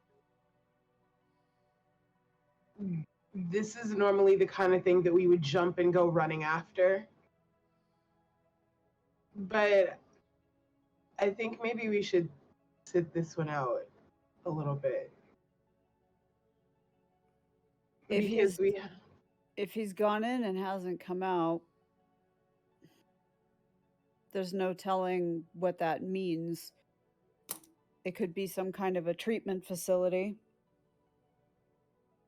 I mean, if it's deep technocracy, do we really want to poke that bear right now?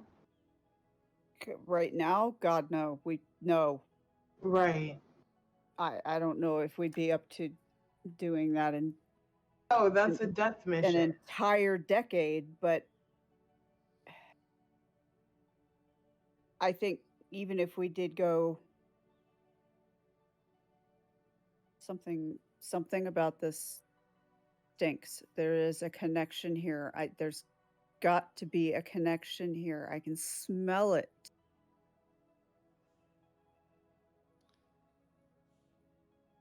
As you contemplate these larger questions,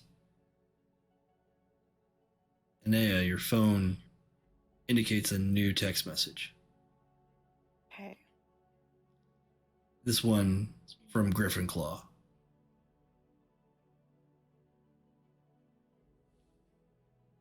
Raiding a technocracy site, helping young mages.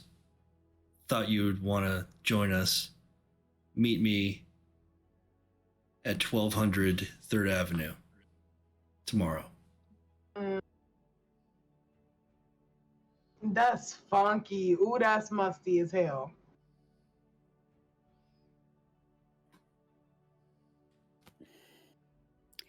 But from the message, Griffin Claw obviously knows that it's technocracy.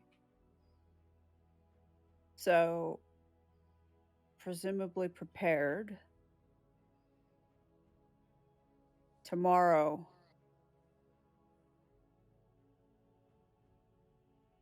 Crap.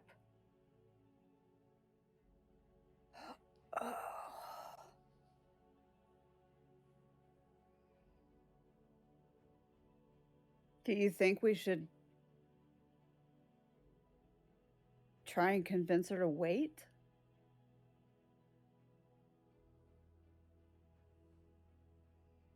The thing about it,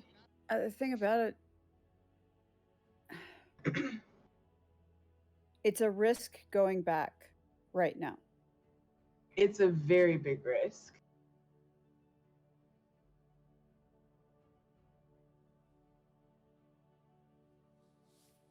I mean, theoretically, we should be fine, but that's theoretically not guaranteed. Along with the fact that we're walking into a very obvious trap. Yeah. That's what I'm worried about.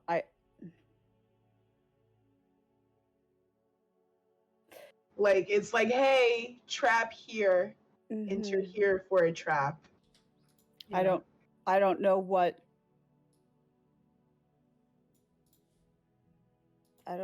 prompted Griffin Claw to be looking into this. I was going to say it's weird that they ended up investigating the same location at the same time, but I'm starting to wonder if it's not all that weird. I don't believe in coincidences, man. I don't no, and I don't want her going in to a trap. I think maybe God, I hope she'll listen. Text back to Griffin Claw. Possible that's a trap. We how am I going to phrase that?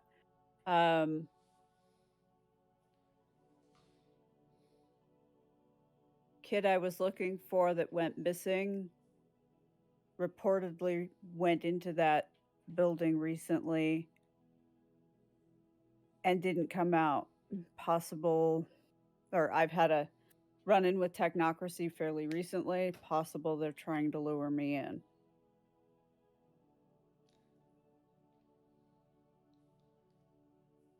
They respond back. Oh, it could be a trap. Absolutely. But justice doesn't stop for traps. Oh, God. Oh, God. Besides, the Waymaker is with me. And all points bulletin has been put out to others as well. They'll be causing a distraction. The Waymaker, you've met. He's a artist. Yeah. And he also carries a gun. There's a bulletproof jacket, other things like that. Mm. And he also fought an owl with you in an alleyway. I know the Waymaker. Okay.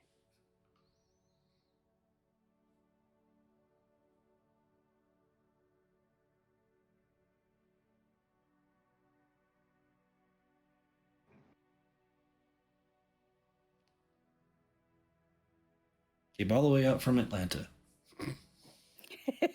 Yeah. All right.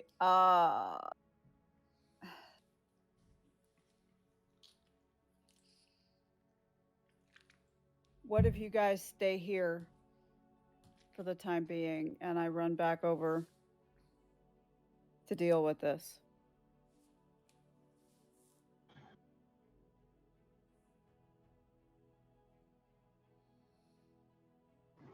Okay. I'm not going to say that you should or you shouldn't.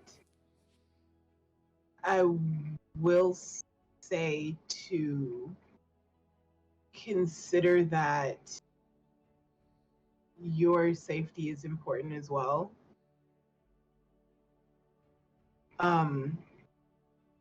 And it's important to be careful with how we expend our energy, especially in such a crucial time. So go if you need to, that's fine. But when you get back, let that be a closed door for a while. And take care of yourself, too.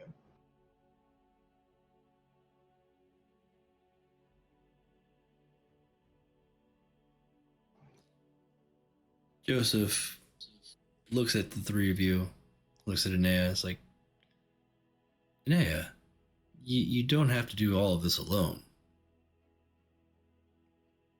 Yeah, there might be some crazy antics going on over there, but the three of you are a cabal. You should at least recognize that you're better together than separate. Yeah.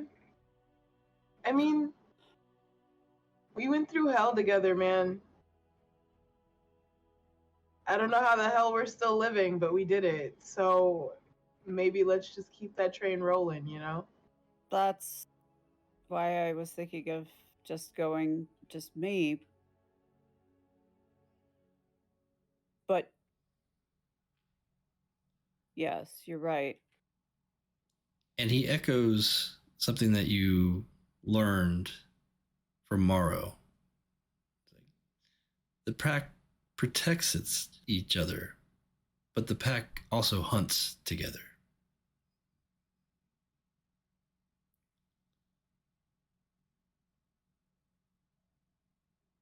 Touche.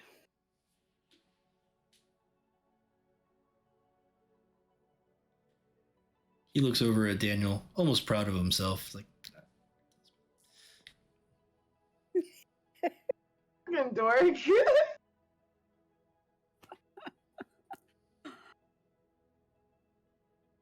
Guys, I'm sorry. It's been a habit for a long time. To apologize for. I mean, unless you're apologizing to yourself. Well, Weird. I'm apologizing for forgetting we're a pack. Oh, that's okay. I don't remember half the time either. But we do our best. I've been running alone for a long time, and so it is definitely something to get used to having, circles to reach out to again. Yeah.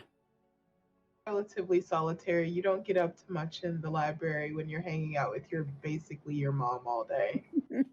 You know?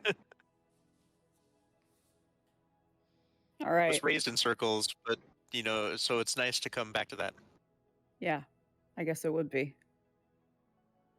This is the first time I've been an official member of anything. Oh, we have that in common.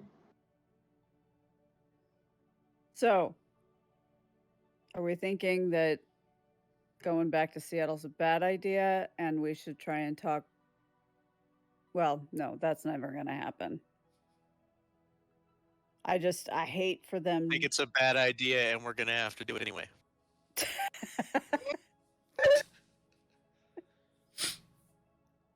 We're going to have to be really, really smart about this. Yeah. you could always do what Gryffindor does. Like you wear some stupid, silly disguise. Oh. Yeah. Aren't I already doing that? Yeah, Calvin's already got that down pat, bro.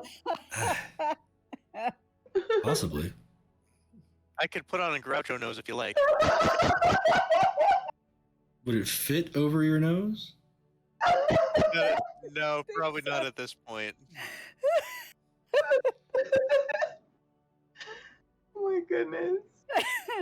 I mean, don't tell them I said that.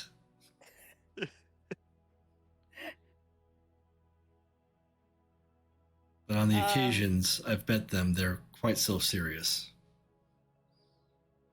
You know Gryffindor. They're Verbena. I know all of us.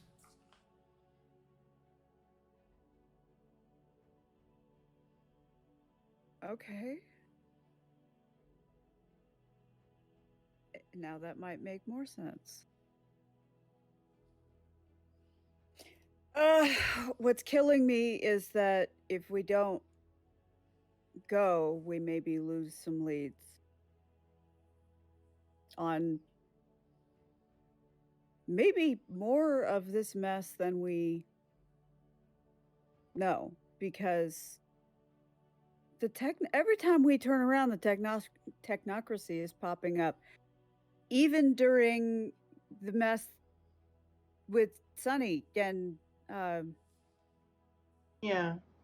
Brad. And Brad. Yep.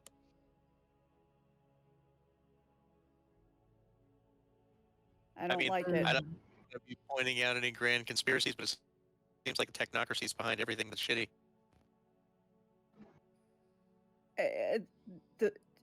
They're just, we keep tripping over them, and it's a pain in my ass. Do you think there's any way possible to get a little bit more information about the building? I bet you could. I can dig some more. I don't know if I'll be able to turn anything up, but more information can't hurt, just in case we do. It can't, and I'm just thinking there has to be a way to hedge our bets here a little bit, to go in as informed and as safely as possible, so that way we can easy in, easy out, and be back here before shit hits the fan too seriously. Well, I'm going to say that we should maybe not hope too hard for that, because how did we meet again? Yeah, okay, fair. Very fair. All right. So, yeah, I guess Nea's going to have to bust out the laptop and all of her gear. Well, not all of it, but what she needs for this particular job, and start digging harder on that building. Okay. The fire has started to die down as you've discussed this problem. Joseph and Daniel, hand in hand, head back to their cabin with the tray of foods. And Leave me a s'more. oh, of course, you got more s'mores. They left a small little. They made a few for the plates, so you can have some at your. As you guys were discussing, they were making you s'mores because, you know, strong arch bastards as they may be, they have their priorities. And they are entirely domestic. And they're entirely correct if they involve giving me s'mores. Yes. Indeed. Joseph, before he heads out, he's like, if you're pursuing justice or even some form of correction of wrongs, 9 times out of 10, it's the right decision.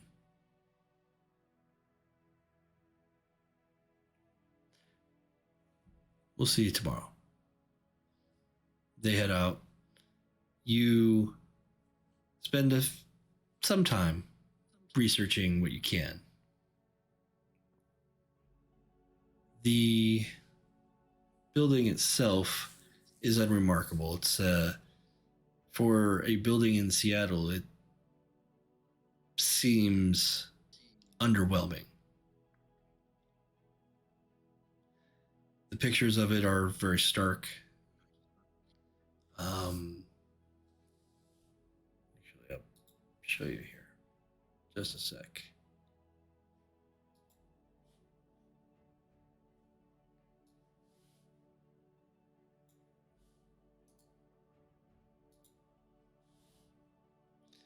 But everything is. I should probably black that out too.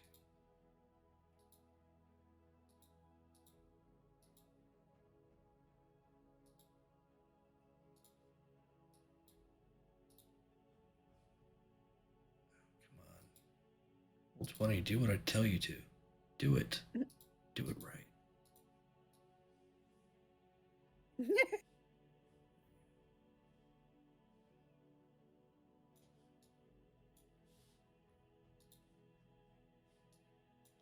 So, as I said, the building is what you can find online, very,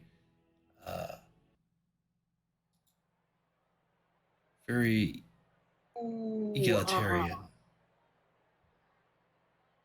It is almost like just a giant slab of concrete. It is written to have a basement where supposedly, according to internet rumor, the NSA has a series of servers.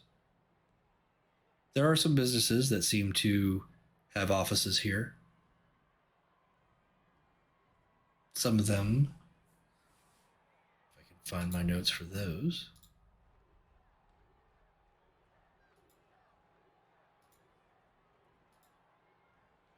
Some of those businesses being Near Water Organizers, which is a travel agency, Mythiot Games,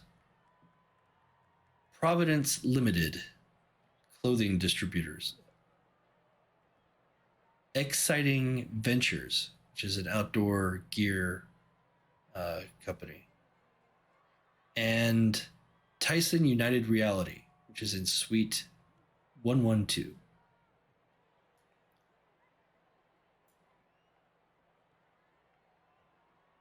Okay. And others, but those are the ones that pop up. Would like to cross-reference that list of businesses, the tenants, Yes. with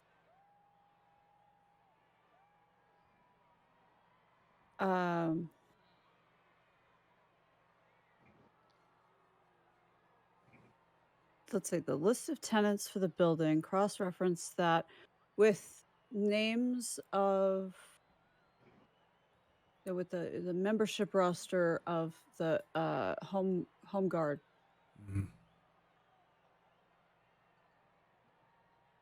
You see,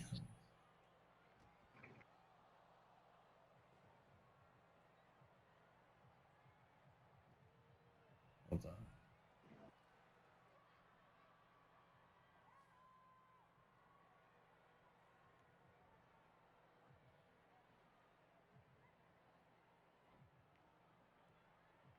Sorry, I'm running into a lack of information.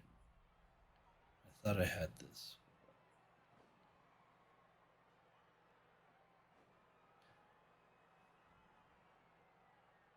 Yes, so the building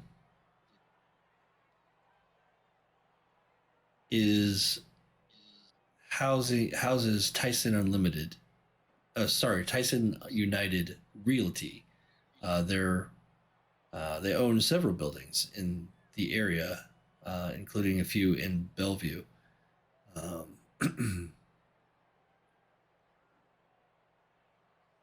And all the buildings that are owned by Tyson Unified also seem to be signed by the same individual, Jerry Bredigan, or what's his name? Jerry, where are you, Jerry? Yeah, Jerry Berrigan. From the business card. Didn't they get a business card from? Yeah. Yes. Jerry Berrigan apparently has his fingers in a lot of financial ventures.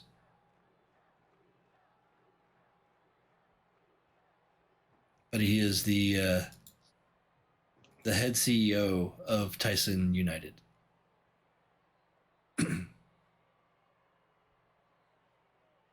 And they have offices in the building while also owning the building. Correct.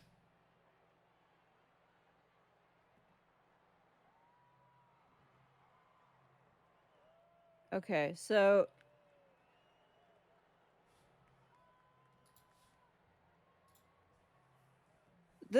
so was this the guy that Nay met in the hospital? To your memory, yes. You recall his face.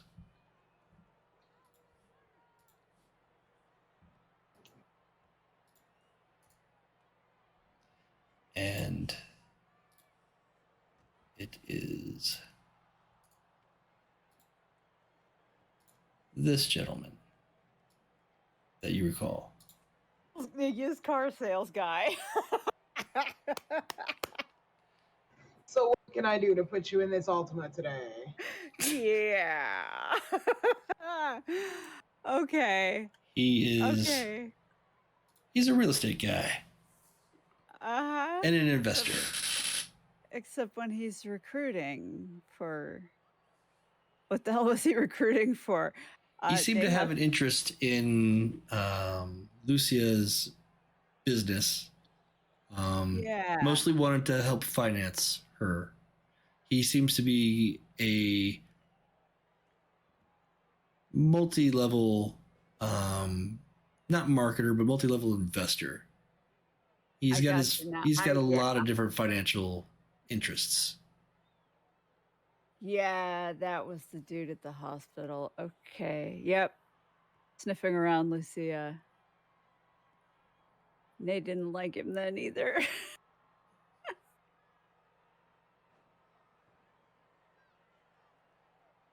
Oh my gosh.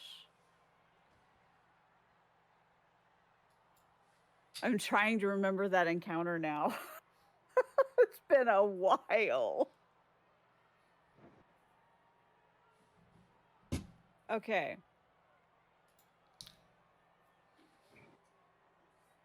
And he is on the list of known Home Guard members?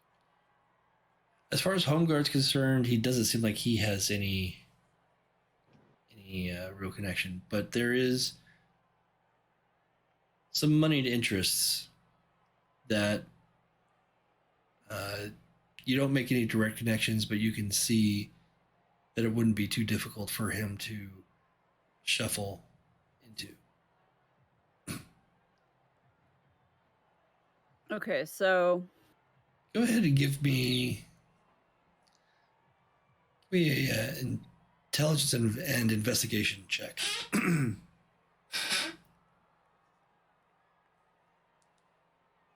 Intelligence and investigation, but only if I can find it.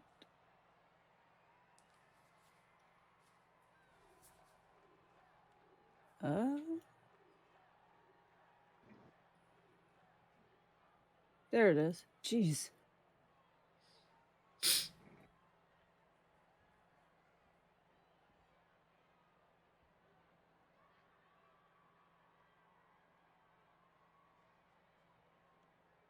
Okay, and this is no DP mod. What's the difficulty? Let's say 6. Okay. 4 successes. Lovely. You get that tingle that you get when you investigate, and you say, you follow the trail because you can see that there might be connections, and you find that indeed money has exchanged between an associate of Jerry's, named William Hurt, and members of Home Guard. Okay.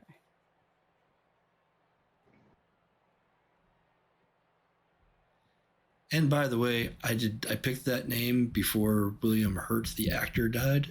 My bad. Rest in peace, Thunderbolt Ross. Yeah.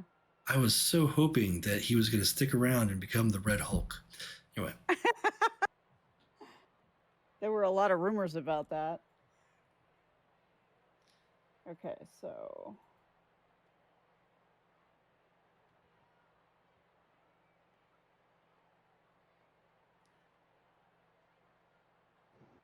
So with the research that you've done for this evening and the pressing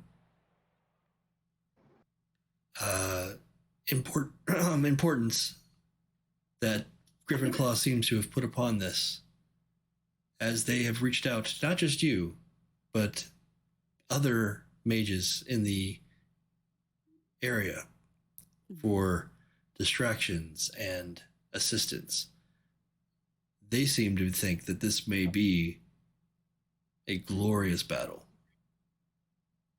Yeah, see, that's what makes... They are worried about the wrong shit. Oh my God. Staru Verbena, sorry. They're all about warrior stuff. Yeah, okay. Meanwhile, the Waymaker is probably not thinking glorious battle. He's a little sneakier. But we'll find out more about that on our next game coming up this Saturday.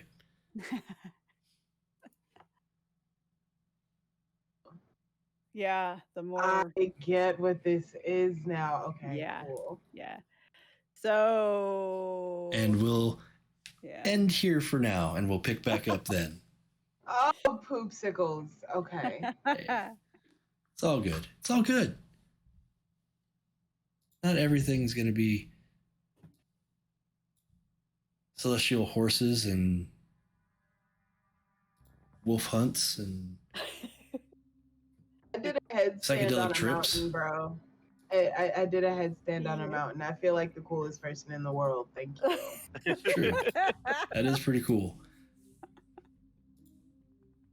I can't do that. Yo, me either. I've tried too, and I've always fallen down. But God damn it, Loki, move, baby. so we've got you all squared away and ready to party with the others. Saturday. Saturday night. Yeah. Saturday. Yes. Flip over. So how you guys feel tonight?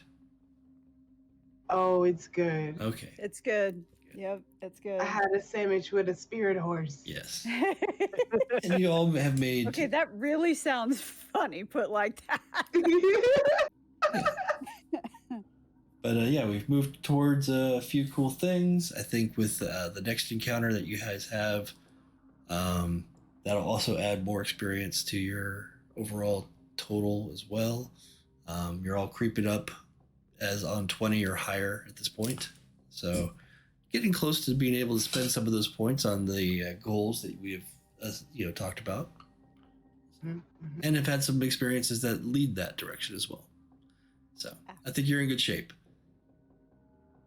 I was concerned with all the apples that the spirit horse was eating. He was going to get the spirit shits. Well, maybe, who knows? The spirit shits. You have destroyed Alix. The spirit like, hello? That poor horse. My God! Can you fucking imagine? What the hell do spirit shits look like? How do I know if I've stepped in it? I'm just asking the real questions, man. Yeah, those are the real questions. And more importantly, how the fuck do I clean it off my shoe, man? Damn. Meanwhile, your friend's out there like killing a rabbit and eating it raw. I mean, yum. Spirit shits. I'm dealing with spirit shits.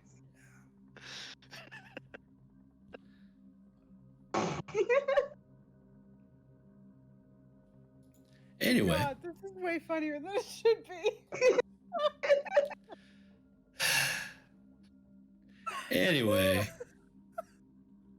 I think we've had a good time.